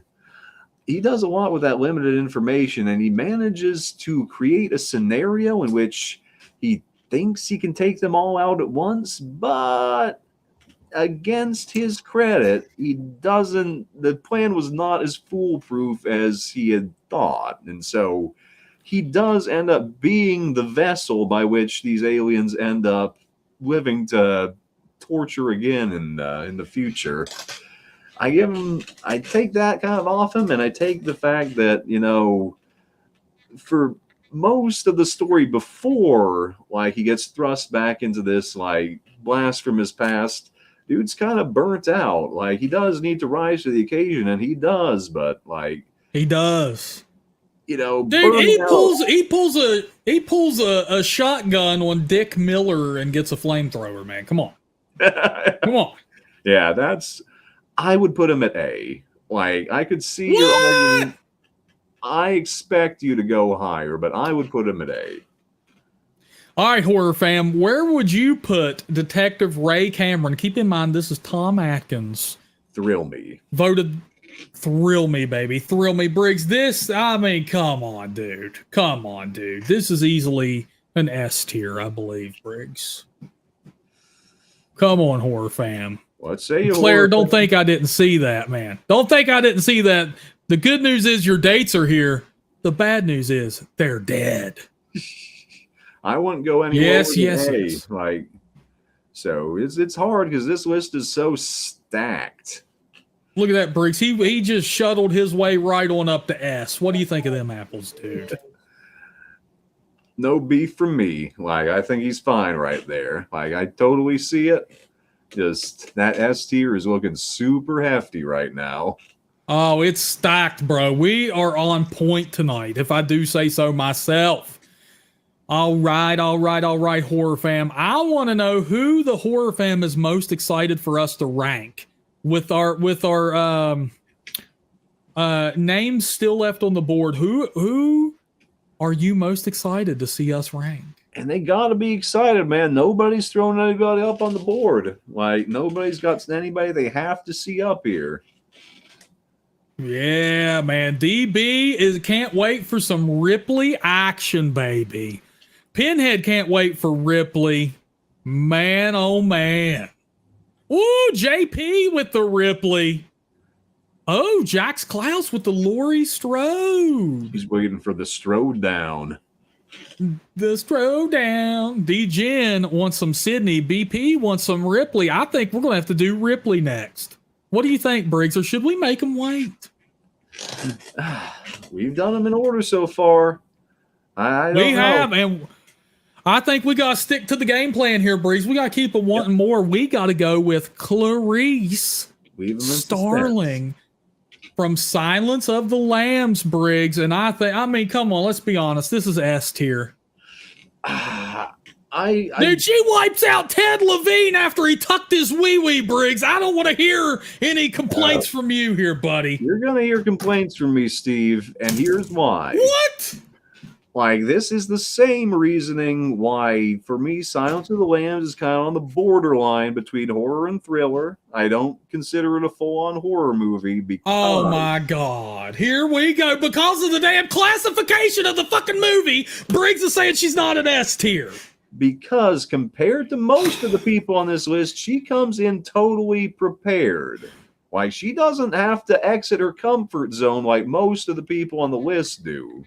She is dealing with training. She's got resources. She knows what she's getting into.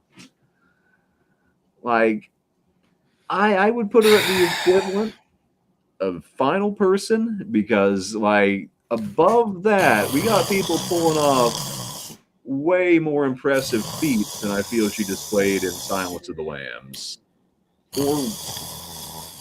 Or Hannibal.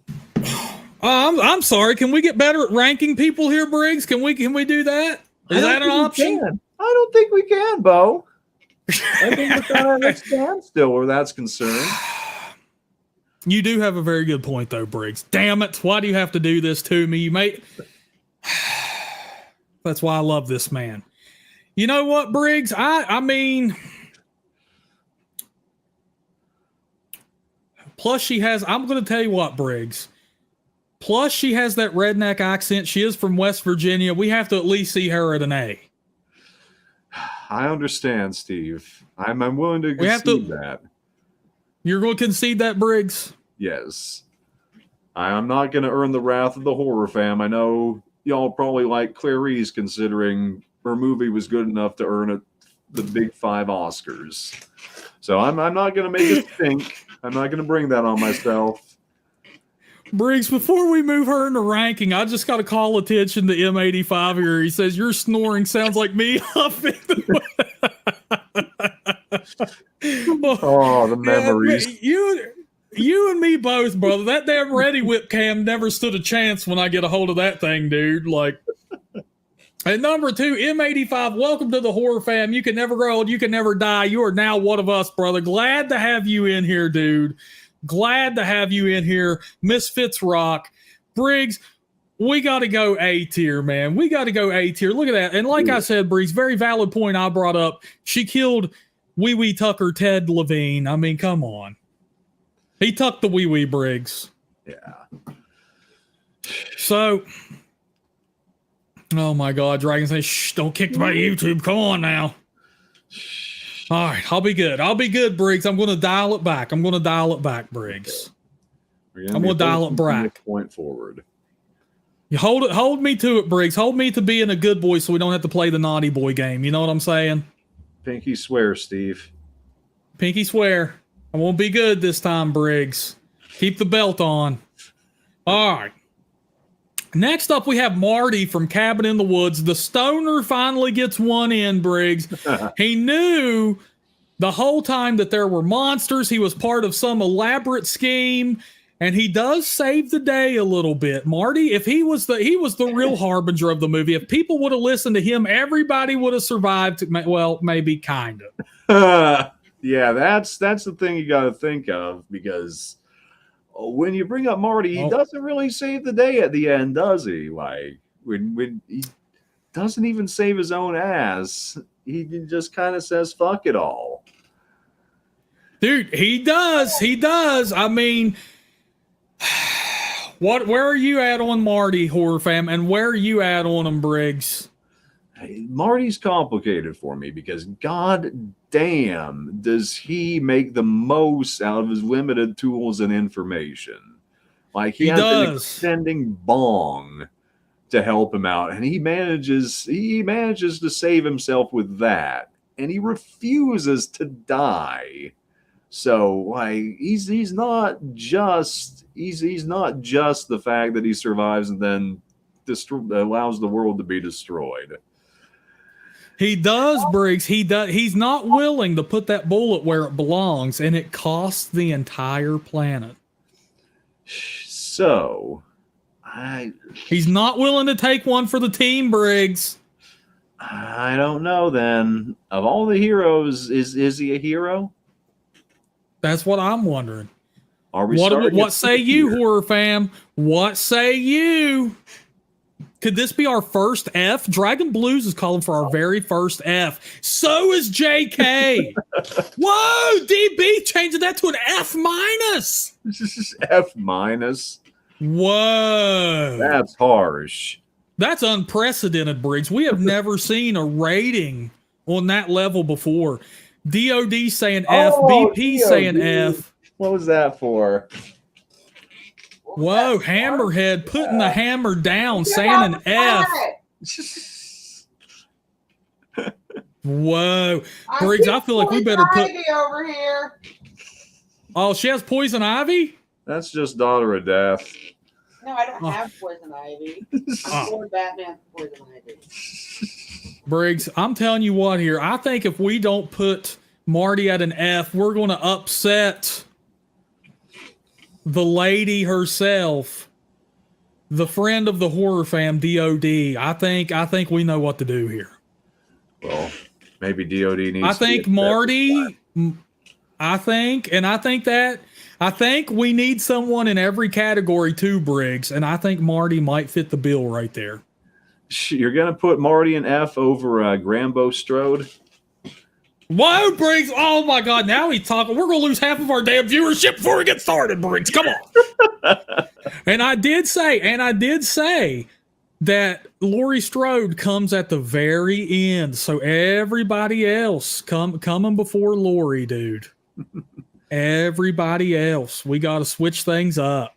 I would not put Marty at F. He didn't ask for the planet to be destroyed. Jax Klaus has a good reason for it though, Briggs. And also, I do want to call a thank you to Chad Edmonds throwing another bloody $5 our way. We're up to 40% of the way there on our donation goal of the night, which is unleash the chest hair, baby. When we hit $25, we're going to see some real manliness in this stream, Briggs. How many viewers we got, Bo? We are up to 80 viewers right now, Briggs. A solid 80. We hit 100, and it's game over, baby. But let me tell you something. Chad, with that $5, Briggs, he wants us to include Ed Harley on the list, so we will have to add him up here. All right, Briggs, Chad. We're going to go into sports modes for these next ones because we're already almost at 2 hours on the night. So, Sidney Prescott from the Scream franchise, Briggs. Where do you rate her, and where does the horror fan put her, baby? All right. Well, while I'm deciding this, you go get that picture of Ed Harley. We got to do this right, Steve. I'm going to do it right, Briggs. Sidney Prescott, she's by how much she does over the course of the entire series. It would feel weird to put her below an A. For just the first movie alone, I'd go final person, but top dog final person, because she is one that feels prepared from the beginning. Even though she's got no indication of how things are going to go down, she's got what feels like the mentality to face it. She's one of those Nancy, where she's got the mindset going into it that is required. Yeah, she's not as cool as Nancy, but she does need help from Randy. But just in terms, in fairness sake, I would put Sidney at an A tier. I know Steve, he's a little hating sometimes, but I think Sidney's in that place. Well, the thing is about Sidney, number one, it's played by Neve Campbell. And let's be honest, she didn't deserve to be in Wild Things, but I'm going to put my biases aside here, Briggs. Not alongside the likes of Denise Richards, for God's sakes, but let's put my biases aside here, Briggs.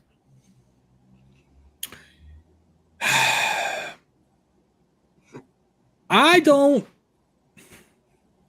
Sidney does pull through when it is time to pull through. I will say, oh, JP donating $5. JP, who do you want added to the list, baby? We can make this happen easily. But she does pull through, but also Briggs, she's dating a freaking killer.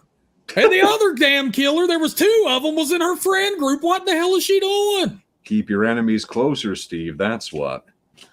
Oh, that's so. Are you saying Sidney was possibly the real predator of Scream? Is that what she knew all along and just... That was her destiny. She was the slasher of slashers. I feel like Briggs, the whole horror fam right now, I asked the horror fam what they think. Yeah. Jax is saying an S. DB is saying a D. Pinhead's a D. Hammerhead's a D. Ooh. Chad is an F. DGen's an A. Scary Claire is a C. All the S tier from JK saying an S tier. B coming at you from Grassman. Hammerhead saying we need a D. Oh man, that's wow. BP that D. Hammerhead, is that it? Man, oh man. Where are we going here, horror fam? Where are we going here? I mean,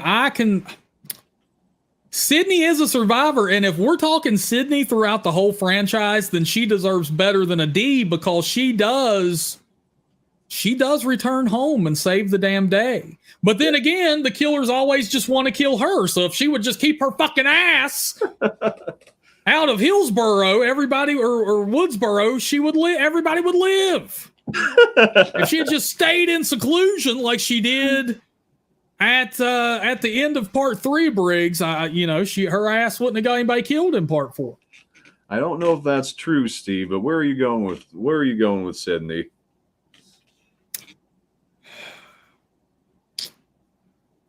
Oh my goodness, Briggs. Oh my goodness.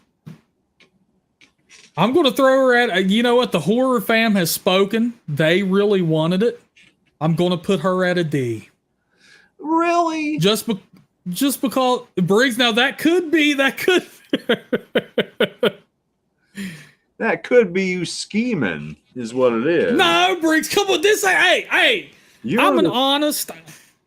You're the slasher of slashers is what you are. Playing that 5D mind chess.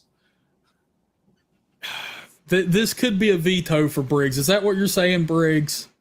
I'm not playing my cards, Bo. I'm not saying what could be a veto and what could not be a veto. What about you? You know what? Just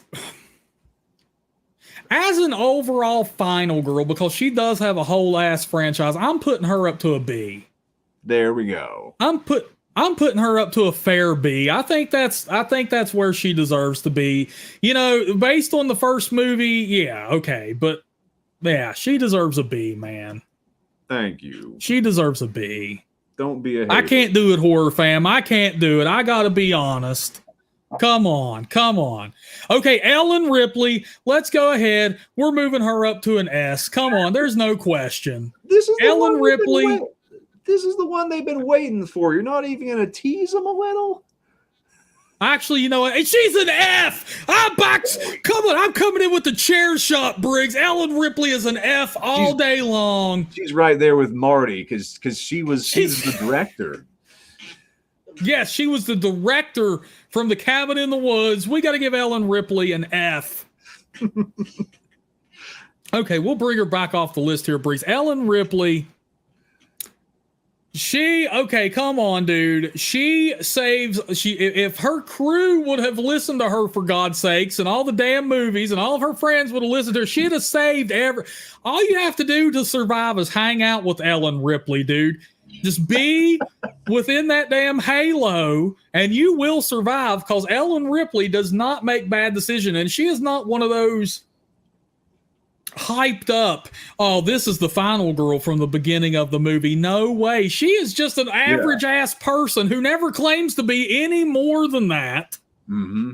She's just the one that is exactly know the most because of what's happened to her.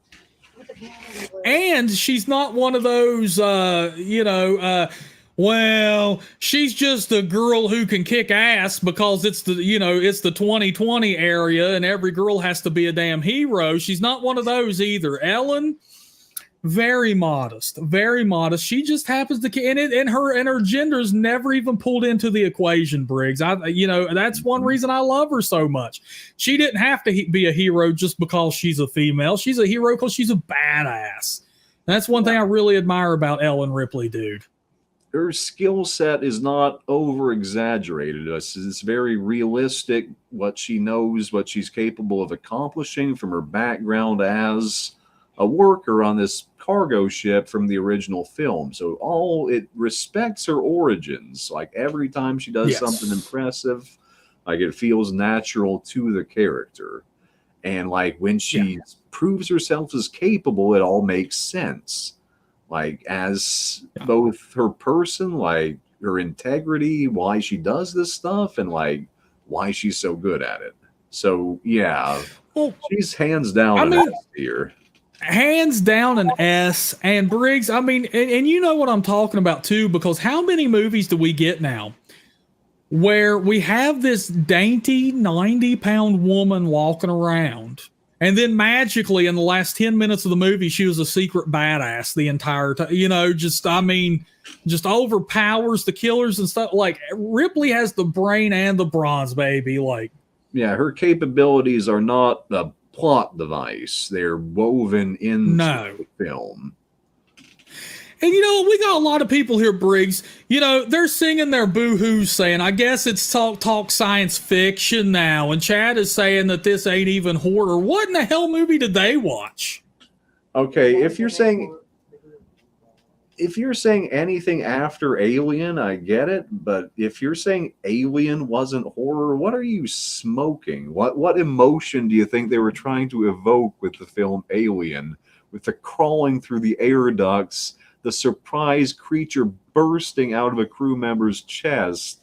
Do you feel that was not meant to horrify? It was just kind of meant to intrigue you in a very scientific sense? Like Alien 1 is 100% horror. Like you can make a case that Alien all of them are action, but like it's got elements. All of them are, dude. All of them are, dude. We have people dying. We have people getting killed. The tension in Alien and Aliens and all that, man, when they're standing off with those automated guns and the damn bullets run out on them and you're like, oh my God, they're coming. Dude, Alien is total horror. These people over here, they're the type of people who would show up to a party and bring their own Guinness because everything else isn't a beer. Come on, guys. You're being snobs. You're being snobs. In space, no one can hear you scream. Thank you, JP. It is totally a horror film. And just because something has elements of everything else doesn't mean that it just magically fucking leaves the genre, for God's sakes. It just loses its primary genre because it happens to be in space. Come on. Yeah, like, good Lord. Look at the scene where the tail just kind of comes out of the water behind Newt, and the next thing you see of her is her doll's head floating around. Like, dude, come on. Yeah. Come on, dude. That's too scary. That is too scary. Too scary. DGN says it's sci-fi horror. There we go. Films can have multiple genres, guys. Come on. Multiple genres. It's a thing. It's a thing. Thank you. Okay, Briggs, we're moving on to Tommy Jarvis, and we're talking about the real Tommy Jarvis of the series. We're talking about Tom Matthews himself, the epitome, the peak of Tommy Jarvis. Now, this man, granted, maybe he dug up Jason and played with a little bit of fire there, but to be fair, he's trying to cremate Jason. He's trying to get rid of him for good. And then he does go to Camp Crystal Lake and save the day. And let's not forget that in part 4, he put an end to Jason for what he thought was for good, Briggs. Come on. For one thing, I just want to say I'm curious as to why we're not having a Jarvis down like we're having a Strode down, because these three are actual different actors. So I'm wondering why we don't get to rank Feldman or Shepard either. Well, Briggs, because it's all Tommy Jarvis, all rolled into one big beautiful umbrella. It's all Laurie Strode. Well, that's because I did a poll today which is like the best Laurie Strode, and it's kind of like just a little nod to the poll I did today. Tell me who's the best Tommy Jarvis. Tell me who tells you it isn't Tom Matthews. Tom Matthews. All John day. Chapman, to be honest. All day. All day. Tom Matthews is the best Tommy Jarvis. I think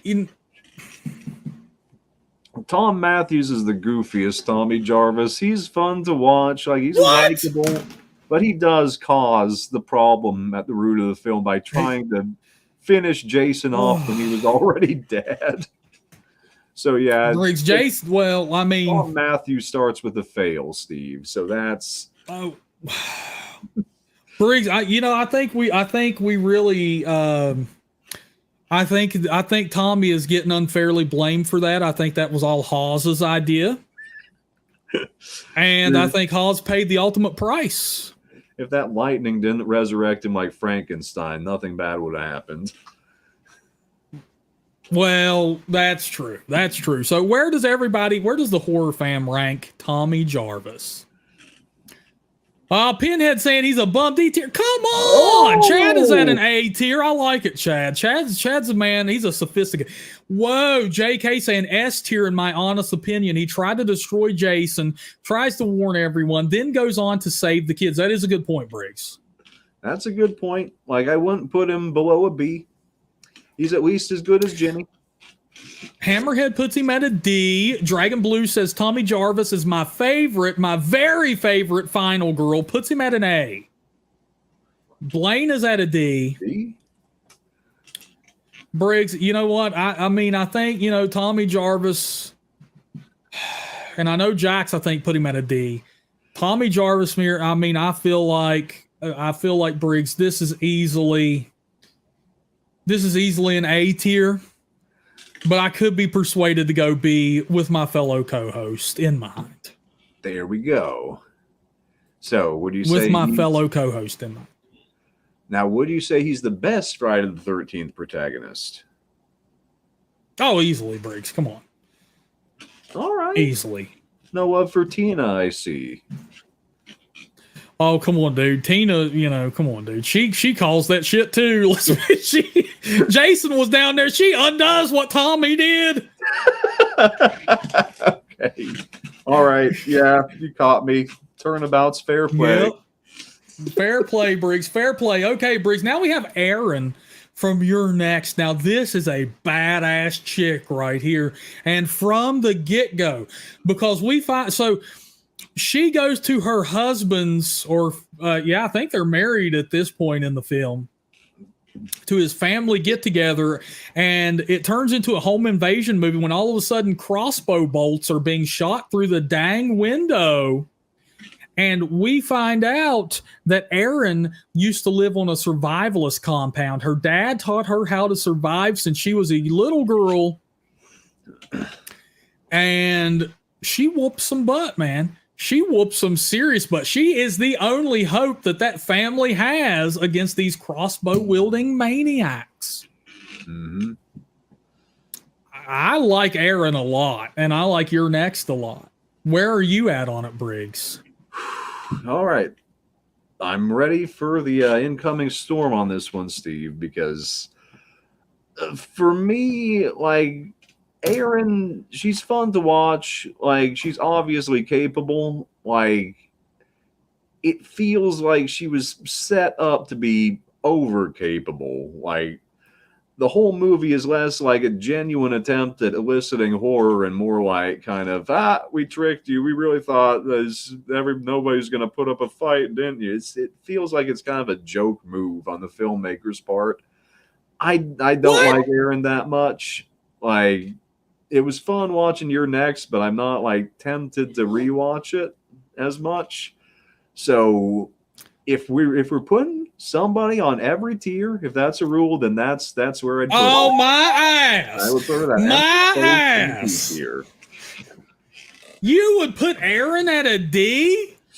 If we gotta have somebody on every tier with these last 6 we got remaining, then yes. She's the one I put at a B. Everybody shun Briggs. Boo, boo, boo. If we're gonna get rid of that rule, Steve, if we're gonna get rid of that rule, I would be willing to go as high as a B, but I'm tempted to say a C.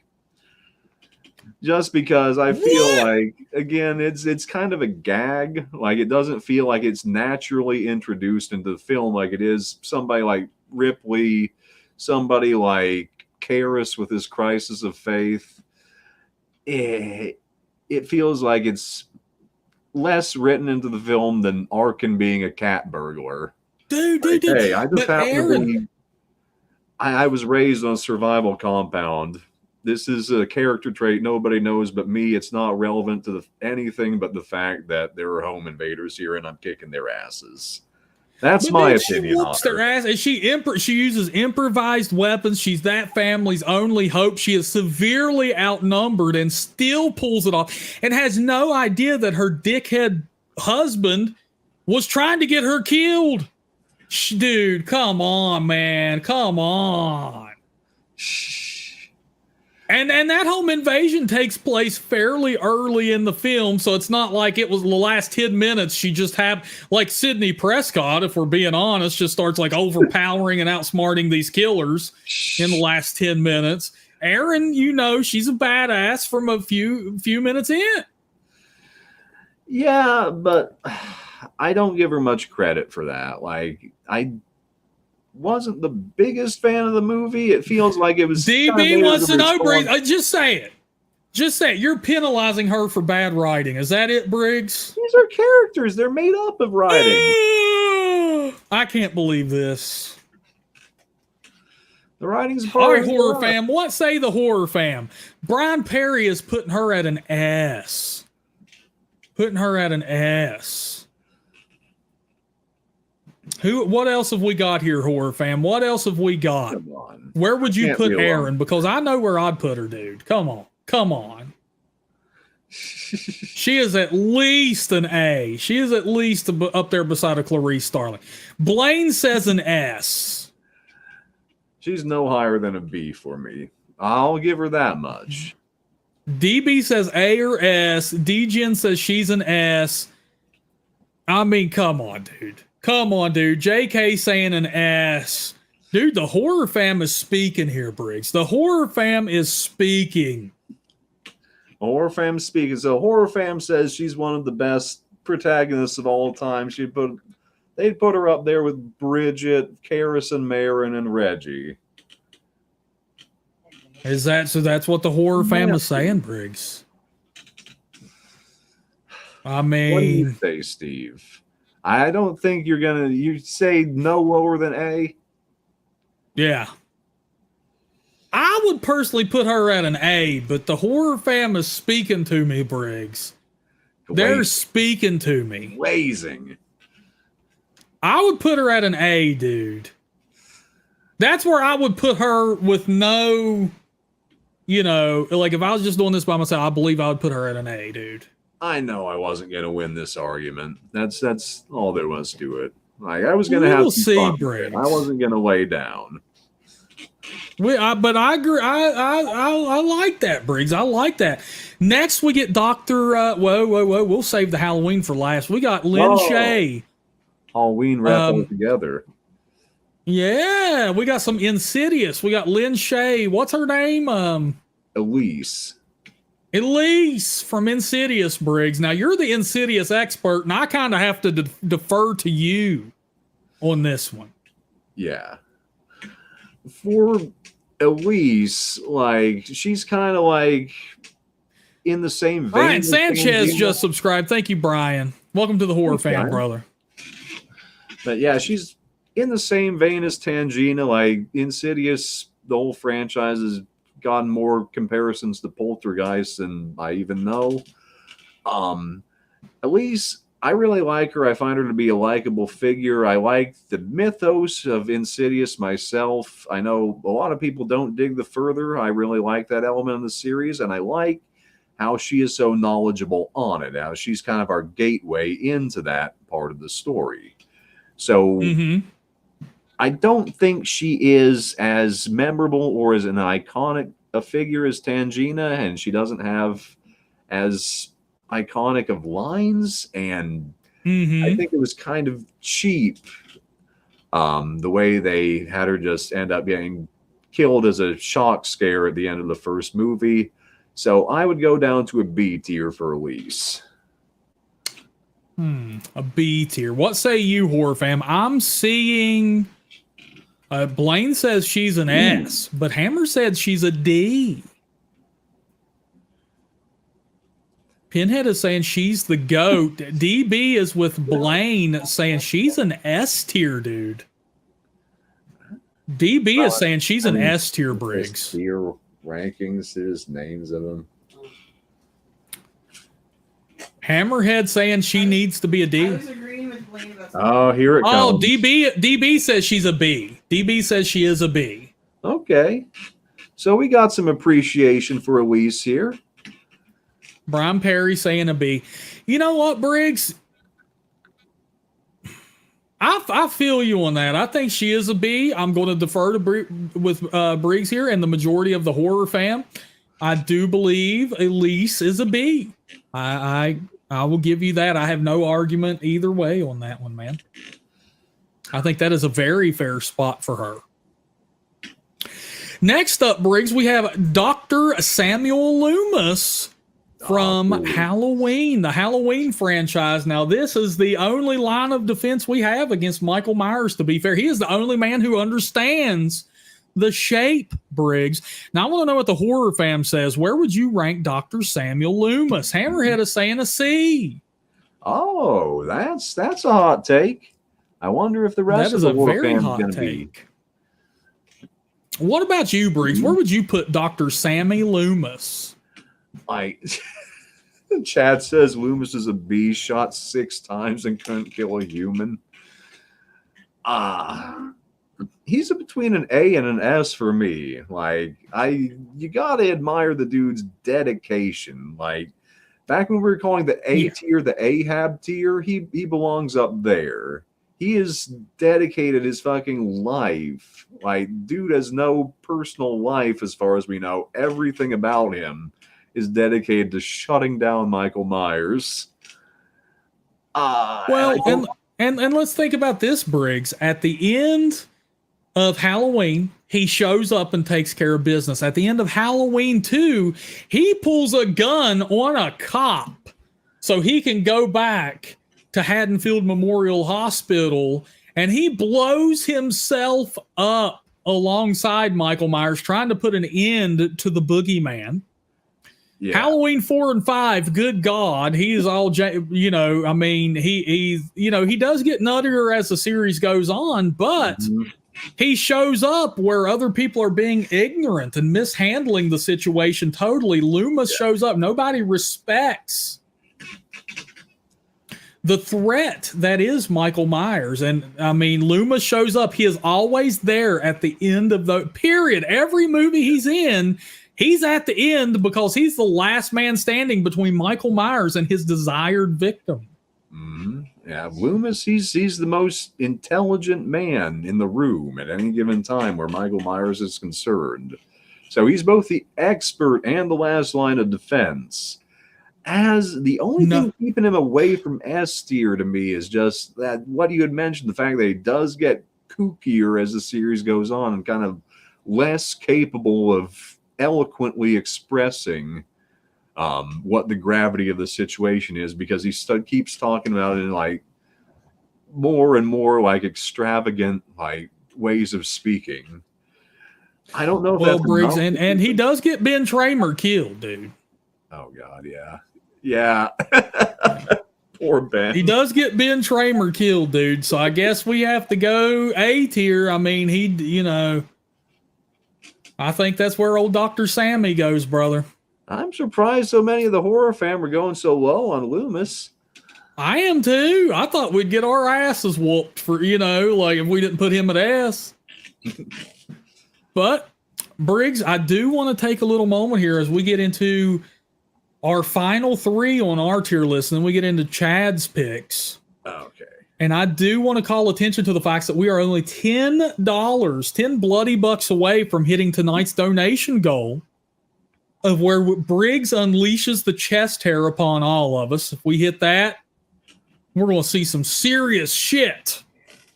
And link in the description below for the official limited edition Halloween 2024 Talk Horror t-shirt design, baby. With the HorrorFam, our channel members listed across the entire back of this bad boy. Look at that. I know Briggs is going to get him one. What color are you getting, Briggs? Does it come in green? I do believe it comes in green. Oh, a reagent, huh? Reagent. Okay. Okay.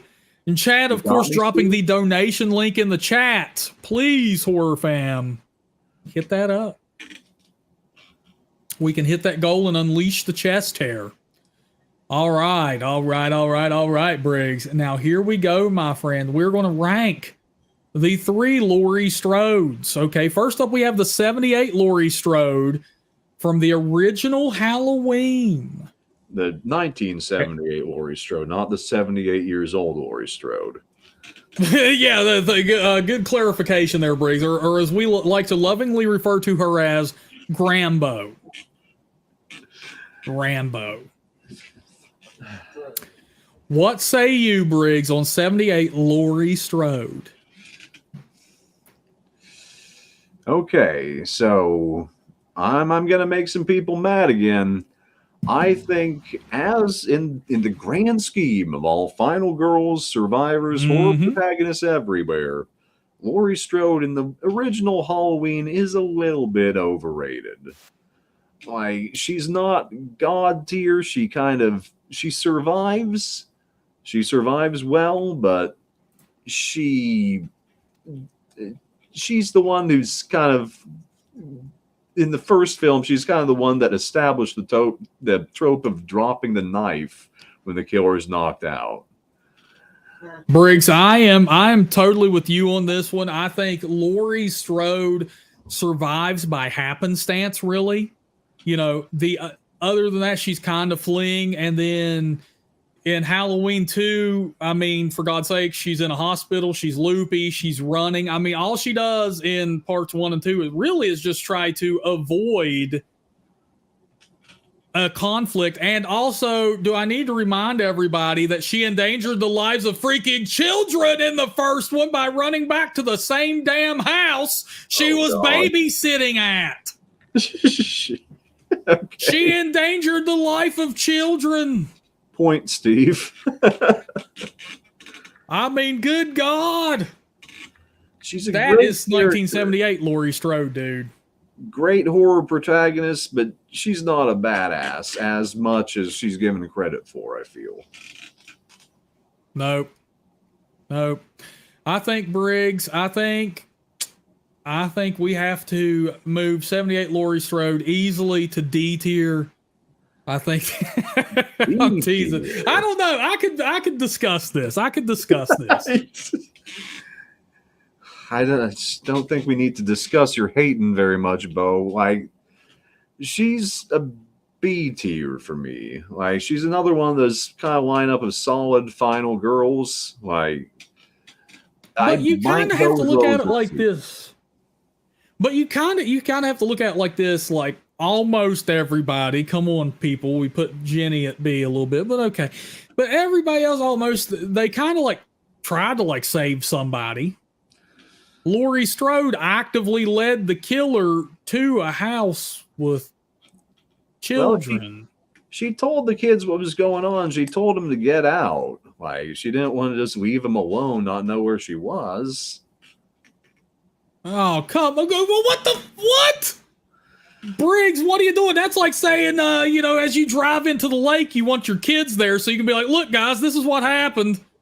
Don't do what I just did. Get out of the car. Come on.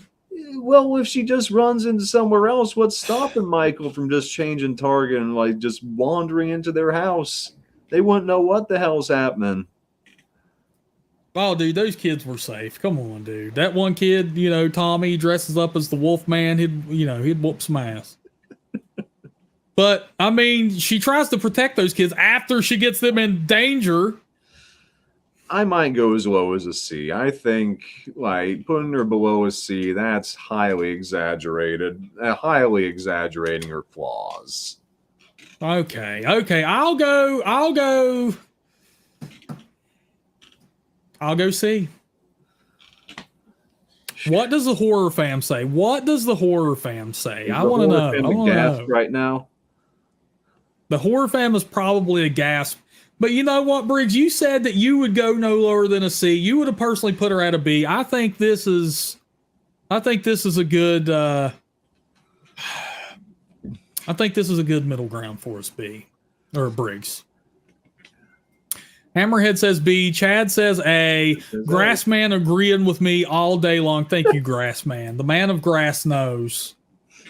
He knows, Briggs.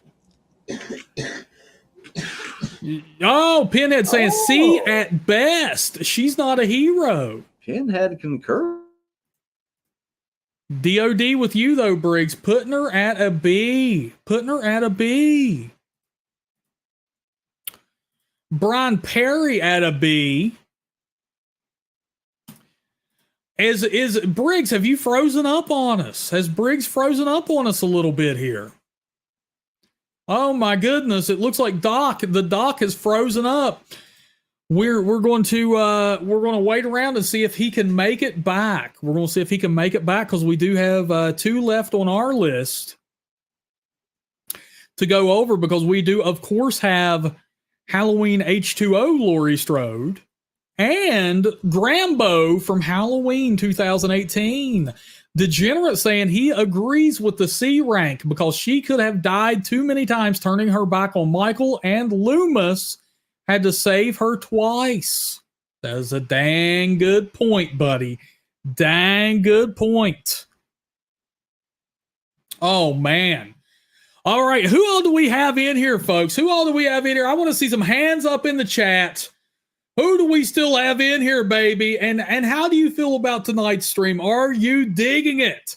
Do you like it? Is this fun? Should we do more of these rankings? I'm having a lot of fun. You know, I know we all don't agree on exactly where we would put these, but it's all in good fun, and we all still love each other. So, hey, we still have DOD in here, baby. We have DB, we have BP, we have CE, and we have Grassman, we have JK, we have Pinhead, and we have Scary Claire. We have Hammer, and we have JP. Blaine is making chicken. Please pass some my way. I'm so hungry right now. DGen's still here saying we should do villains next time. Yes, please. Let's make that happen. DOD says more rankings. Get Briggs back for your Siskel and Ebert. I think me and Briggs can really do it. I think we can pull it off.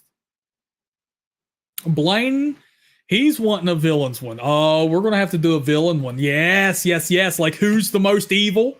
We have an evil tier list, and we'll see who's at the top. And then at the bottom, it's like kind of evil as a byproduct or something, you know? Look, Chad Edmonds wants on the villains podcast. I don't know, Chad. I might include Chad as the biggest villain. I might know.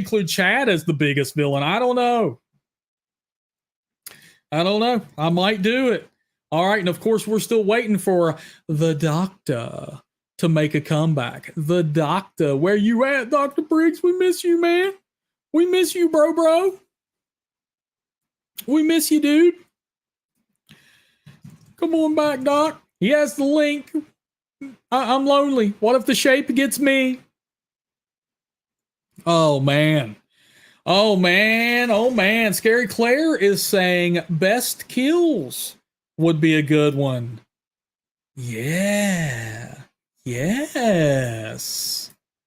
Brian Perry wants villains. Yes. Right, Pinhead? Right? Poor Chad, man.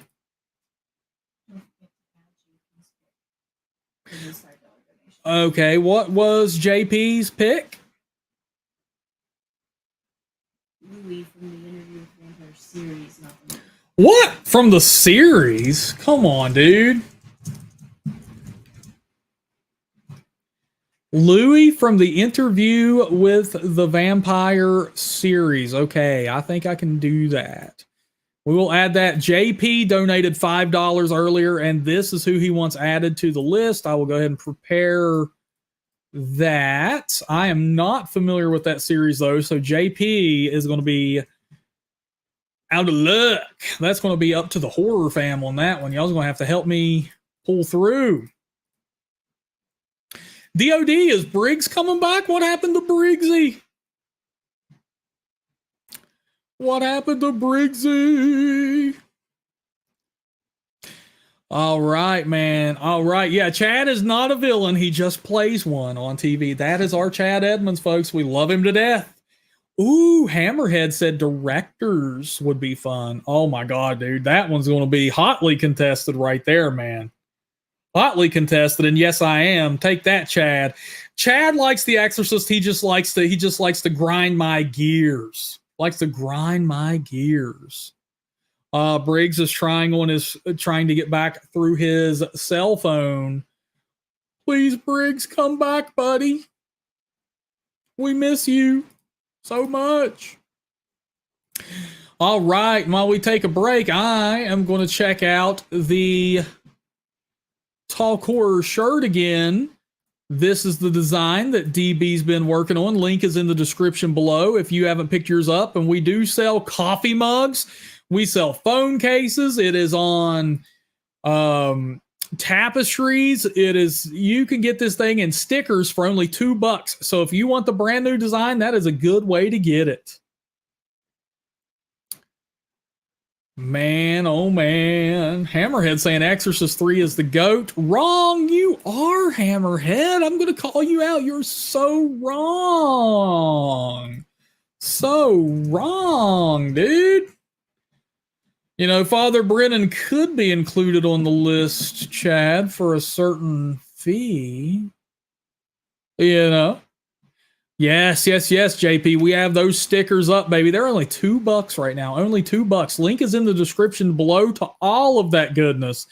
And the shirt is on sale at a discounted price for the next 2 days. It's only $22. $22, as is the stickers and everything else. They're at a discount right now. At a discount. And DOD, where's Briggs? All right, I'm going to pull up our tier ranking again.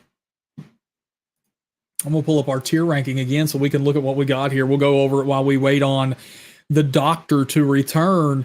We have Bridget from Ginger Snaps at S, Damian Karras, Father Marin, Reggie Bannister, Nancy Thompson, Ray Cameron, and Ellen Ripley, all at an S rank. At A rank, we have Ash, we have Ed and Lorraine Warren, we have Tangina, we have Sal, Kirsty, Clarice, Aaron, and Dr. Samuel Loomis. At B, we have Jenny from Friday the 13th Part 2, Kyle from Child's Play 2, Arkin from The Collector, Sidney Prescott, Tommy Jarvis, and Elise from Insidious. At C, we have Alice from Friday the 13th, Roger from Night of the Demons, and 1978's Laurie Strode.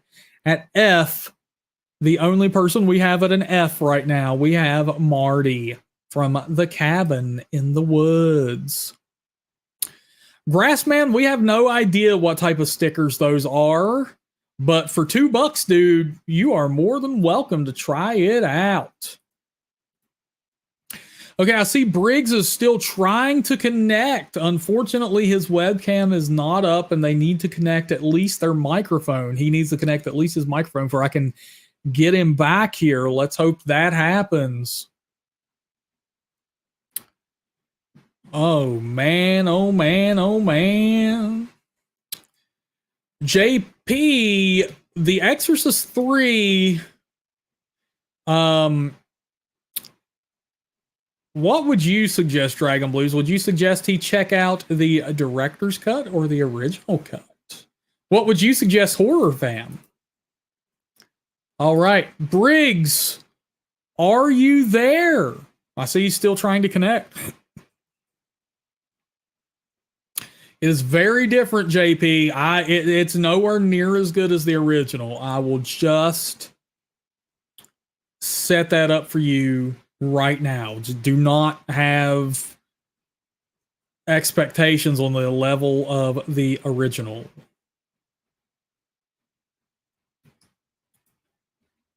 Oh, Briggs. Briggs is still trying his best. What could have happened? What could have happened? Poor guy. Poor guy. All right. Horror fam, throw me some questions and I will get to those right now because we likely won't have our last minute Q&A because this stream has went on so long. This has been a monster of a stream. We have been on here for 2.5 hours. And I see Briggs still trying to connect. Still trying to connect. He's having some major technical difficulties at the moment. My poor dude. Let's try and see. Oh, man. He still has the spinny circle. He's still not in here with us. Favorite scary movie, DOD. Going to The Exorcist all day and night long. Favorite movie by far. Yep, Briggs having technical difficulties.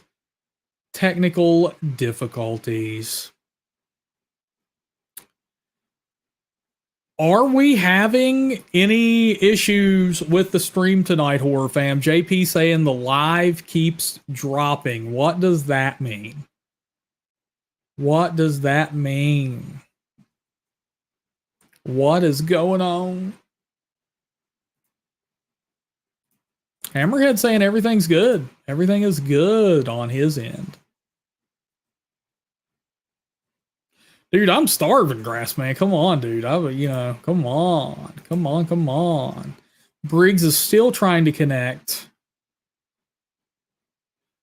D-Gen, I have not seen the Minecraft trailer. Are they seriously making a Minecraft movie? What? JK saying the stream is fine for him. Yeah.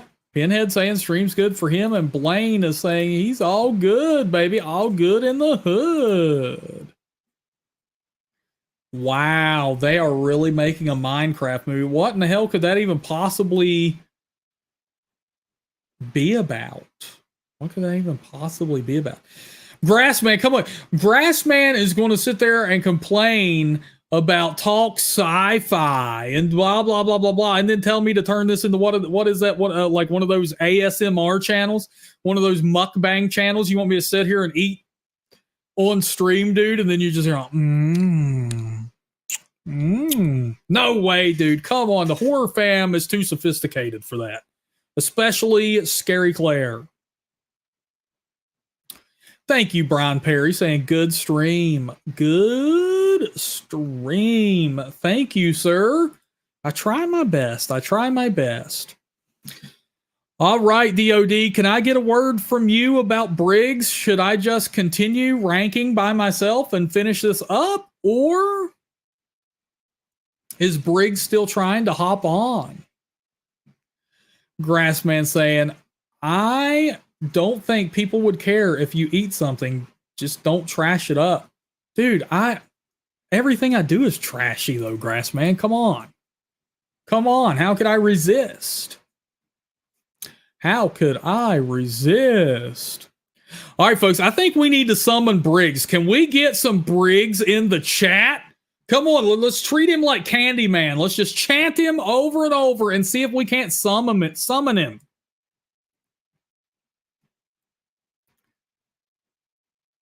Oh, God, the movie is basically going to be a Jumanji rip. What?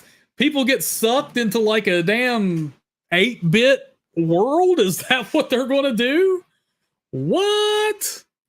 Oh, my goodness. All right, I see you, Briggs.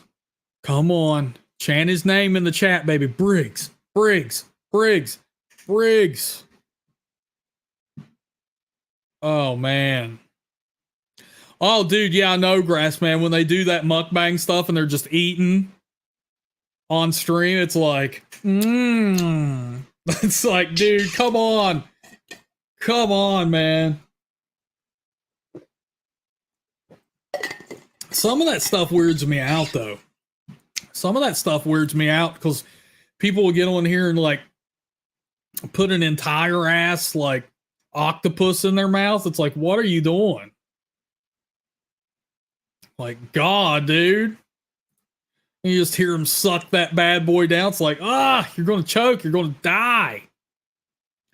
Thank you, Blaine. Lights, candles, breathe. Summon him. Summon him up. Summon him up, dude. All right, all right. I think I'm going to have to, I hate to do it, but I think I'm going to have to make the executive decision to continue until Briggs comes back. So here we have Halloween H2O Laurie Strode. And if Briggs does come back, then he can just use that veto. Here we have Halloween H2O Laurie Strode. Where would you put her, horror fam? Okay, DOD says Briggs is not able to get back on. Oh, man. Oh, man. I hate that. Hammerhead is saying to put her at an S. Saying to put her at an S. Oh, come on, dude. This is alcoholic Laurie Strode. But to be fair, when she finds out her son, Josh Hartnett, that little hoodlum, didn't go on field trip, and she just sets out to save him and does try to kick some serious butt, and she does flee Haddonfield, and she's changed her name. She's trying to do her own thing, so she does get out of Haddonfield. She is trying something different. She is trying to survive. She's trying to leave that mess behind her. So I do see an argument for H2O Laurie being fairly decent. Hammerhead is saying S. Chad is saying F tier because she's not Laurie. She's Carrie Tate. Come on, Chad. Chad, it's all in a name. What are you doing, man? Come on. Come on. Be serious. Brian Perry saying an S. DB saying a B. DOD says D for drinking. Scary Claire saying a C. Grassman saying he doesn't even remember her in that movie. And she does shoot LL Cool J. Oh, my goodness. And Pinhead bringing up a very good point. LL Cool J is the true hero in that film. But JP saying, oh wait, an A for drinking. But we also have to remember she does behead, at least at that point, she does behead Michael Myers. She does put what we thought would be a definitive ending to the Shape. She does behead Michael Myers. Wow, this one's tough, but... Oh, whoa. Yep, I'm here. Doc is back. Doc, I was just about to drop a ranking on Laurie Strode from Halloween H2O. Be quick or be dead. Where would you put her? Keep in mind she does shoot LL Cool J. Because this is definitely the most prepared Laurie Strode has been. Then again, she did kind of abandon her daughter. So, well, we don't know if they have changed the timeline on this series so many times. We don't even know if parts 4 and 5 are considered canon to the H2O resurrection duology. Now, Steve, why don't you ask the fine writers of H2O that? Oh, God. You know they were going to mention that is true. That is true, Briggs. I would put her at a B, dude. I think that's where I would put her. I think she belongs at a B. So above the original. She did behead Michael Myers. A B for beheading. Yes. As far as we knew, she did behead Michael Myers. At that time, yes. Good God. Man, and oh, Hammerhead's going to flip. He's going to snap on you, Briggs. He was wanting an S for her. Well, Blaine is saying he's got to head out, but Grambo is S. Thank you, Blaine, for being here with us for 2.5 hours, brother. You are a legend of the horror fan. Excuse me. Thank you for being here, Blaine. Love it, love it, love it. Horror fam strong all night long. Thank you for being here, my friend. All right, and we're going to finish, but Blaine is saying Grambo is an S. what do you say to I that? got to give Grambo our first damn F or D of the series. Like, I am not a fan of Laurie Strode, and because once again she's still in Haddonfield. She's like, oh, I want to take care of my granddaughter, and I want to take care of my daughter, so much so that you move 5 fucking miles away from the insane asylum your murderous brother is locked up in. Come on, Grambo. What about you, Briggs? Grambo. I don't know, man. God, that's 3 movies by herself. That's more Laurie Strode than any of these other 2. The 1 movie H2O Laurie had, and the 2 that original Laurie had. So there's a lot of material to work with old Laurie. And keep in mind, Briggs, the second of that trilogy, Laurie was pretty much just laid on her ass in a hospital bed. So less proactive than the original Laurie in Halloween 2. I don't know. She was able to actually like do some damage to him this time. Like, she's the only one to actually make Michael.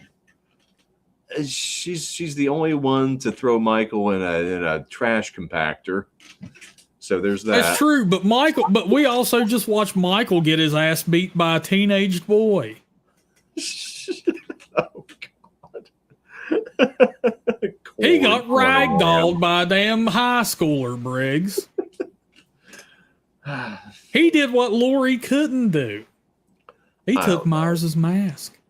I would go D. I think Briggs is saying, yep, there we go. I don't like her as much as the original Laurie, her original portrayal. She's another one that seems to me kind of made hyper competent, and it's just for the purposes of the fact that they need somebody to fight the slasher.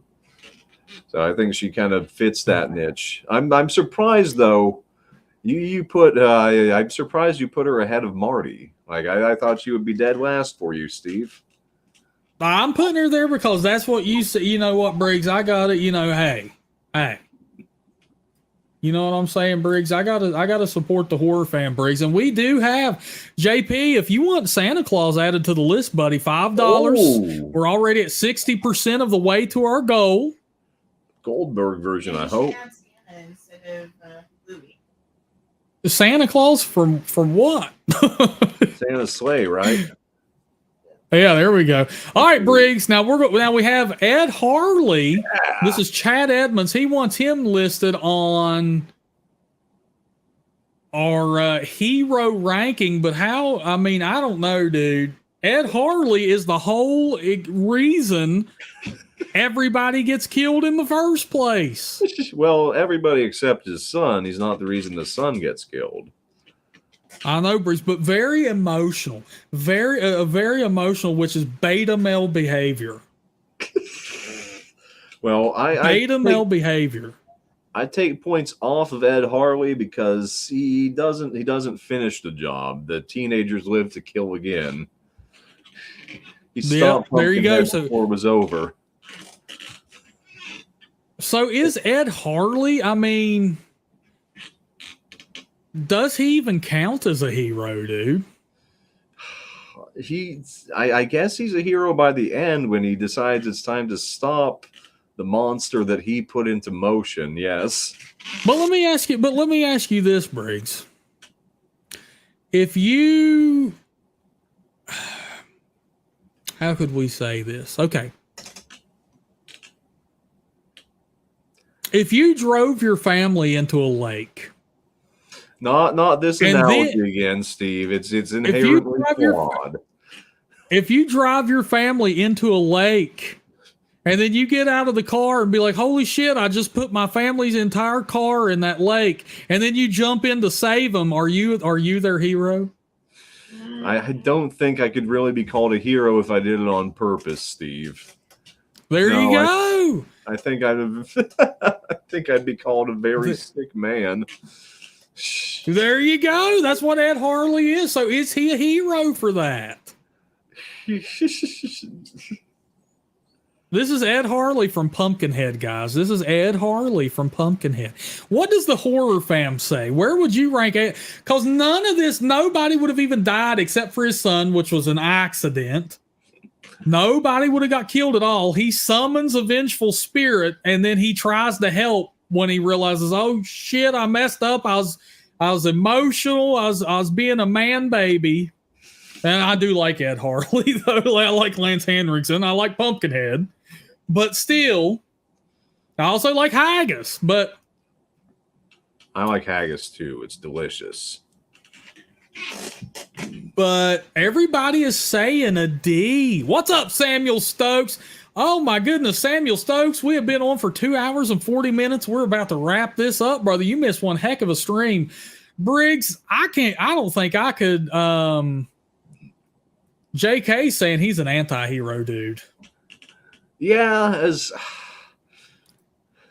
D, he's kind of a bad guy. D. Everybody's saying D, dude.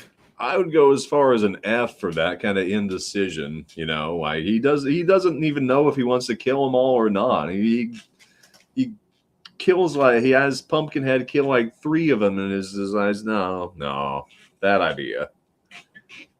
Yeah, and D-Gen is right. The kid tries to explain it's an accident, and one of the family members told him not to seek out the witch. He wouldn't take him to haggis, dude. So you know what? And he went against everybody's better judgment because, he's being emotional right there, dude.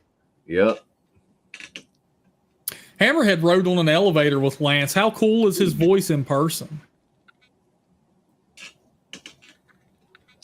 How cool is his voice in person? We got to know. Next up, we have another pick from Chad Edmonds, Paul from Deadly Friend, which Paul, in case people doesn't know, Paul is like a computer genius, and he programs this robot, and when his girlfriend is killed by her own father, Paul goes and puts one of his computer chips into her brain, effectually turning her into a murderous robot. So Paul tries to save his girlfriend and reanimate her, but also she goes on a killing spree. So once again, I don't know if Paul's a hero. Yeah. Where are you at on that, Briggs? Like, Paul had good intentions, but kind of a fuck-headed way of realizing them. Like, he didn't really consult anybody before deciding he was going to try and play God. And I think that, more than anything, is kind of what screwed him up, is the lack of anybody supervising this whole venture. Anna, I think I showed you this movie when we very first got together. I think. I'm pretty sure I did, but yeah. I think so. Paul. Chad is arguing here. He says Paul's a hero because he created something to kill the neighbor with a basketball. That is a good point, Bruce. Think of how much good that could do. That is, I don't know. Something we got to consider. It's between C and D for me. Dude, I gotta go. I would even go as low as an F for Paul because like you said, man, his reasoning is absolutely outrageous, and it's like he's basically pulling a Jeffrey Dahmer move by putting a damn computer chip into his ex-girlfriend. It's like, what, you want a sex robot? Like, is that because that's what you're going to get, bro? Like, that's what you're going to get. But also, like, He causes her to go on a murderous rampage and get innocent people killed. Yeah. She would not have wanted that, I don't think. No. So, But yeah. here we go. I think, Briggs, where are you at on it? You said a D or C, you mean? Or I would go with D because he's not willfully like murdering anybody. It's unlike Ed Harley or Marty. So I'd say, no worse than a D. Chad says he tried saving her life after getting abused by her father, but I mean, it's unfortunate. He should have put a ring on it and moved her away before then, I guess. I mean, in high school. In high school, you gotta, man. Hey, there's kids who watch 16 and Pregnant, bro. There's kids having babies in high school out there, Briggs. Paul could have been a real man. Oh God, and got a TV show deal out of it. He could have. Hey, Paul could have been a real man, bro.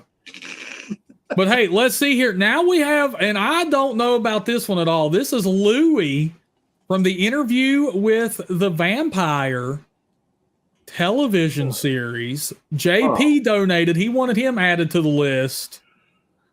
I'm stumped on this one. I have not seen the Interview with the Vampire TV series. So this is purely up. Yeah, this is purely up to the horror fam then. Cast your votes in the chat and we'll just average it out. Do you like Louis? I like Louis from the movie. I mean, well, he's okay in the movie, I guess. Lestat's my favorite character by far. But I'm kind of a heathen, so... Oh, Hammerhead says D. Chad says C. Pinhead says D. The show is trash. Brian Perry says C. Hammer says this isn't even a movie. It's a D. I'm guessing we're going... I mean, Briggs, we'll cast the deciding vote here. C or D? Where would you go? C or D? Yeah. Just based on feedback they've gotten, gotten in the chat, I'd throw another one into D. Like that seems to be David kind of... Borjas coming in with a vote of D, and I've never seen your smiling face in here before, brother. So I'm just going to say, welcome to the horror fam, my friend. You can never grow old. You can never die. You are now one of us, David Borjas. Thank you for coming into the stream, dude. And with that, he goes right into D. Briggs. But I have a little special something here for the horror fam, Briggs. We are not done. We are not done just yet. We have one more ranking to go. Of course, unless we get another $5 Bloody Bucks donated, which of course puts us closer to our goal of $25, and we'll get, a little something out of that too, Breeze. But we have one more ranking. Quite possibly, I don't know if I should say this, Briggs. Quite possibly a legend of the sport, the greatest hero on this list that everybody knew it needed, but no one mentioned it. Okay, right. Briggs, this is the one. This is the end all, be all, the man, the myth, the legend, testosterone personified. Clive from Howling 7.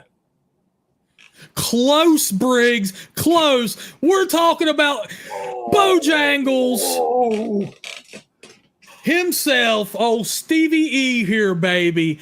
Whoa! Where would you rank me on the list, Briggs? In terms of horror protagonists, I don't know. We're going to have to weigh your various actions throughout the entire franchise to get a fair ranking. Okay. I have been here for many years, Briggs, for many years. So let me take a look at this first. What I'm seeing is... Oh, damn. Mm-hmm. So we got Sal from Night of the Demons up here in A tier. Not the actions of an S tier. Putting Sal up this high. JK says an S. DB says an S+++. Pinhead says S tier. Just for the singing alone, BP says S. Hammerhead had the nerve to say an A tier. I can't believe this, Briggs. Well, I don't know. He did give you an A tier, but I am seeing what looks like Kyle from Child's Play 2 on here instead of Andy Barkley. Briggs, come on, dude. Hiding behind a $5 paywall. That's not really. But look, Briggs, come on. Scary Claire saying an S. DOD saying an S. Hammerhead has moved to an A plus. Hammerhead, what can I do to get you an S tier? Chad saying an S. Okay. What does our new member of the horror fam, David Borjas, have to say, baby? Where would you put me, David? Come on, buddy. Come on, buddy. First impression of Bojangles, the leader of the dead. Look at that, Briggs. Look at that. If anyone is the ultimate Briggs, come on, Briggs. We know the ultimate, dude. But we'll show you the ultimate for $5. That's right, I will, dude. Where would you put me, Briggs? Come on, be honest. So I think in light of that, Steve, it's obvious that you're SSS plus. Whoa, Briggs! We're between Father Karras and you. Wow, look at this, Briggs. I'm going right up here to the front of the line, and with that, Dragon Blues getting the dancing Myers. Ooh, ooh, ooh, ooh. She is demanding, Briggs, that we add another participant to the list, another hero on the list here, Briggs. Who are we dealing She with? wants a whoa, and look at this, David Borjas, my boy, you guys go straight to the top, S all the way. I love it, baby. Yes, sir. And DB threw $5 down to make this happen, Briggsy. She wants Diane Freeling on the list from Poltergeist, the mom from Poltergeist, Briggs, and I know where I would put her. Where would Briggs put her? And why? God, the mom from Poltergeist, like, God, yeah, I remember her taking an active role. You know, obviously it wasn't like the leadership role that Tangina displayed, but I would really put her up on the same tier. Like the fact that Poltergeist turned out as well as it did was really the fact of the family and all their friends working together. I think Chad might have somebody else for us too. Oh, geez. And Chad just helped us hit our goal on the night. So we are going to see what he has to unleash, Briggs, and then we'll get to you. But I'm going to argue, so Diane Freeling, Dragon Blue says she keeps her shit together the whole movie, never loses faith, and then goes into the ether to save her baby. She does, dude. She puts herself right in harm, is willing to sacrifice herself, has a connection with her kid. I have to put Diane Freeling at an S tier, bro. Can you see it, Briggs? I mean, when you put it like that, then yeah. And she doesn't say the house is clean before it is. So I can see her being above Tangina from a certain viewpoint. There we go. Good suggestion. Dragon Blues and Chad making me add somebody else to the list here, Briggs. We're gonna get him loaded up here in just a moment, Briggs. Make sure it's a C tier, Chad, so we get a nice little staircase going on. Oh, Briggs throwing a little shade at Chad too, because of course Chad's picks didn't make it above a C tier. Can you believe that, Briggs? Yeah, I was hoping you pick up on that. Yeah, I did.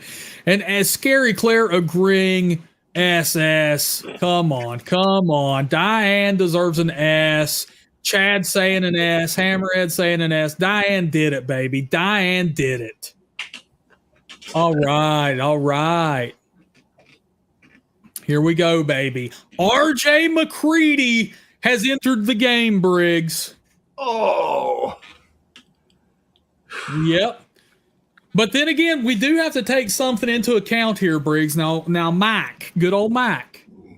I'm gonna throw two things at you now. Of course, he's at Outpost 31. They've been invaded by an alien species that can assimilate other beings and take on their shape and form and trick you until they take over the world. Think of Invasion of the Body Snatchers here, folks. Uh-huh. And Mike is immediately on the case. He wants to solve this problem. He wants to put some aliens in the ground, baby. That's what Mike has to do. But I do have to bring up something here, Briggs. Number one, he cannot differentiate between the Swedes and the Nordics, or the Norwegians, excuse me. Well, that's can't a do whole tier down. That's a whole, and Briggs, but also what might even it out is that kick-ass hat he wears when he pilots the helicopter. You know what I'm saying? Yeah. That kick-ass hat, bro. What say the horror fam? This is a hell of a choice right here. What say the horror fam? Where does RJ McCready belong while Briggs explains his reasoning to us? McCready, dog is... Yeah. A or B tier for me. Like, McCready to me... he's does what he needs to do to survive, but he's definitely very abrasive in doing so. Like, he's not one to bring everybody together. He's very much my way or the highway. Like, he's a very aggro leader that I think that's one of the reasons why you didn't get the best outcome of the film. So I wouldn't go full S tier. It's gonna be either A for me because dude is a badass. Like, dude had how many chances to die over the course of that movie, and he managed to dodge them all. Or B, just because the dude is really determined not to be killed, and he's willing to be an asshole to make sure it doesn't happen. Well, Briggs, and I will say he did suck at that game of chess. In the beginning of the game. So, yeah. But he also did have the nerve to call that computer a cheating bitch. So he doesn't like to lose. He does not like to lose. That is a fact. And he does figure out the blood test, which was very ingenious. I mean, God knows we'd never figure that shit out. But I do get your reasoning, Briggs. I do get your reasoning. I think we have to move Mike up to an A just because he couldn't bring the team together. It was kind of almost a power struggle between him and Childs a little bit, I think. Mm-hmm. Yeah. Instead of McCready just stepping out as kind of the leader of the group, it was kind of, a little bit of a pissing contest, I think. Yeah. So I think that's right for McCready. He's not S tier, but he's definitely not as low as a B for all the things he has going for him. The blood test. Yeah. Smart cookie. Wow. All right, Briggs. Now, number one, we're going to get you to show off those chesticles, baby. Let's get the Chad has earned it. Dragon Blues has earned it. Whoa, look at this horror. Woo! Goodness gracious. Sakes alive. Look at horror. Talk horror. Damn! Look at that, horror fam. That is illegal in 76 countries. Briggs laying it all out on the line here, folks. Oh my goodness, Chad I hope donated another. Oh, dude, I'm a happy camper right now. And Chad donated another 5-ski. What in the world could be up his sleeve here, Briggs? Who does he want added to our perfect list, as one might say? Ultimate showdown. That's what he wants. And while we wait for that, Briggs, I wanted to show you this. I got a package. I got a package from Hammerhead. He sent me this. This is a full-length screening cassette of Tremors 3. Oh, what? Is it different? Yes, sir. It is different because look what it says, demo tape only. Oh, Dim Rick. Wow. Demo tape only, dude. Yes. Demo tape only. And if you look, the back is different. It's like a and it says right here, coming soon to DVD or video and DVD, and it has like ad stuff on it. Franchise delivers on average over 200% return on investment. Gotta watch I it. knew you would love that, dude. I knew you would love that. Hammerhead sent me this along with some other badass stuff. Oh, But man. I had to show you that, dude. He sent me this because I know you're a fan of the movie. This is I asked if I could have it. Hell, I just asked him. I would have bought it, but he sent it to me for free ski. This is a pin from the Blair Witch Project. It was a promo item they gave out during the release of the film. Wow. Oh my God. Yep. That is some Yes, serious sir. swag, Hammerhead. Wow. Right, dude. Oh yeah, Hammerhead's gonna have to send a 5 ski over so we can get Burt Gummer on the list, man. Oh, so many things we missed. I know it. We were slacking, Briggs. We were slacking a little bit. All right, I'm adding our Chad's latest pick to the list right now, Briggs. Right now, dude. I'm getting things lined out. We're gonna have to rank this legend of the sport, Briggs. Of the sport? Here we go, of the sport, of the horror. Oh, Jack Burton. okay. Now that is sci-fi. I don't want to hear no arguments. Totally. There Jack we go. Burton. The thing about him is, as cool as Big Trouble in Little China is, like 90% of the time when the camera's on Jack Burton, he's getting humiliated. But he does save the day, Briggs, and he does look good while he does it. Let's be honest. Yeah, that was a critical catch right there. That just returning that throwing knife. Yep. What are you at on him, Briggs?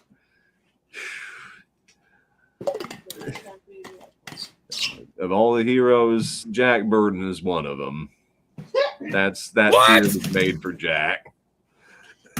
Oh my God, you'd put him at a C? Yeah. Whoa. Two good hits with a knife. That puts him on original Laurie Strode tier. I'm sorry. Whoa, Briggs. Oh my goodness. The HorrorFam will revolt if I put him at a C. Briggs, what are you doing? Dragon Blue said, you know what old Jack Burton would say, Briggs? Oh no, here it comes. Wow, Hammerhead agrees. He's like, C ain't bad. Whoa. Horror okay, fam. Well, where are you gonna put him to stop the revolt, Steve? I think my reflexes would have taken him right there, buddy. Don't trust your reflexes. Just a pure Steve. instinct. That's the answer. Chad is saying that the doctor is no longer diabolical. Whoa. Chad. Yeah, because yeah, thank you. I'm not crazy. As a character, you get the best. Wow. All right, Briggs. You put him at a C. Oh man. Proper stair step. I'll put him. Okay. Okay, what are we gonna do, Steve?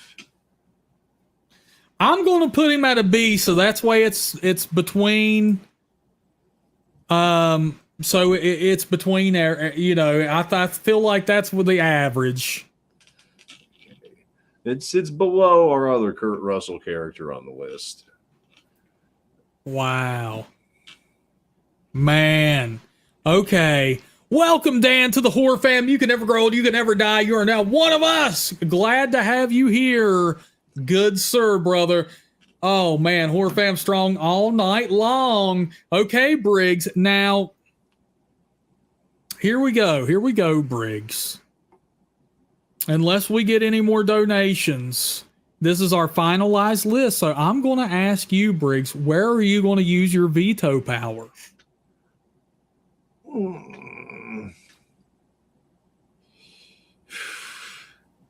The question is, are you going to use your veto just to undo it?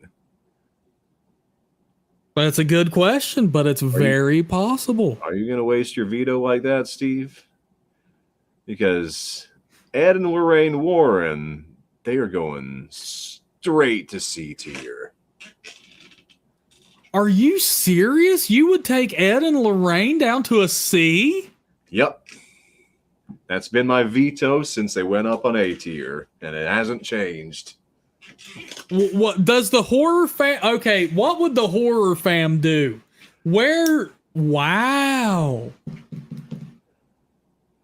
Hey, Dan, she ain't coming in from New York. I like it, Dan. Hell yeah, dude. Send me some of that pizza. That's one of my bucket list items. I need to go to New York and have me some pizza. And I am very begrudgingly, due to veto power, moving Ed and Lorraine Warren down to a C. I cannot believe this. I cannot believe this. What you gonna do, Steve? What you gonna do, Steve?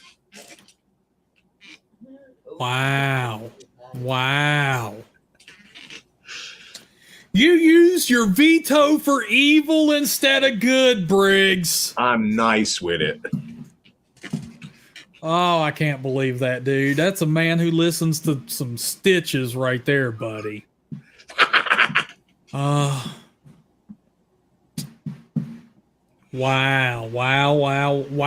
wee wah, dude. Wee wah. Don't forget, you get a veto as well. I'm looking at this list, Briggs. I'm looking at this Perfect. list. Just about.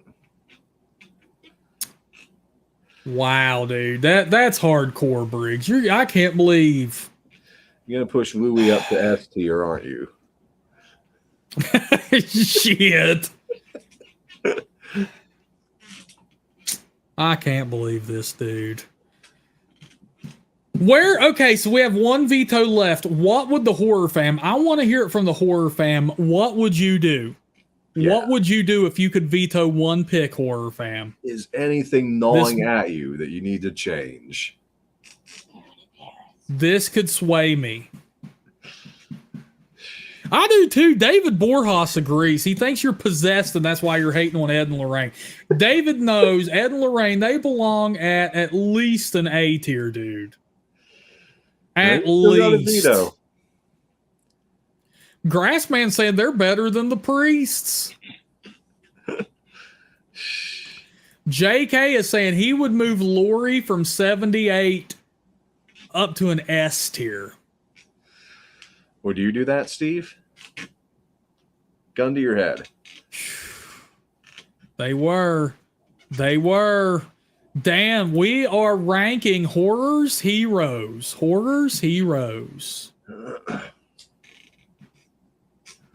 We are ranking horror heroes, brother.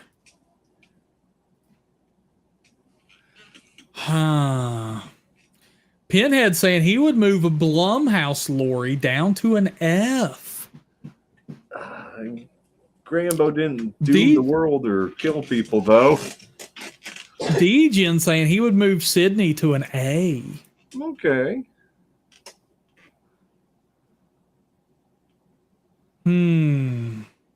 Okay. I'll tell you what. I'm going to have to think about it. Briggs. You could make Tom Matthews S tier, Steve. No, nobody can stop you. I know it, Briggs. I know it, but there's something that has to be done. We have to rank the Doctor. HorrorFam, where would we put the Doctor, baby? And keep in mind how much he's upset you on the night. Huh? Are you going to use your veto on wherever they put me? No, I wouldn't do that, Briggs. Come on. Brian Perry saying an S tier. Dragon Blues saying an S. But I'll tell you what, Briggs, he has upset some people on the night. We'll see. We'll see, especially Chad. Who hates Especially Chad. Stop. He's putting you at a C, dude. But DOD saying an S. Pinhead saying an S. Yeah, Pinhead. Yep. Oh my goodness. Where could the diabolical doctor land? There was never any doubt in my mind. The diabolical doctor goes all the way up to S tier, baby. And you know what? He goes beside of his old buddy Bo, because that's where we belong, dude. There we go. And you know what, Briggs? I got to put Ed and Lorraine back at A tier. Come on, what are you doing, Briggs? Well, at least they're not up at S. Yeah, Sarah, well, hey, come on. No. I have to do it, Briggs. Come on, that's the only one that really sticks out as like, there. Come on. Come on, man. No. Even H2O Lori being that high, Steve?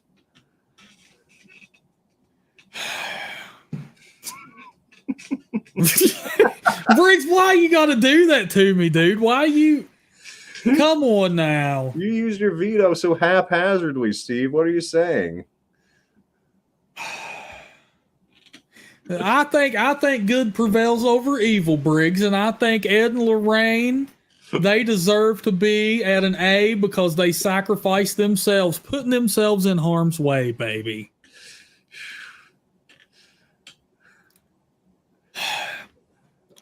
And yeah, I think Aaron is a total badass too, David. I get second veto next time.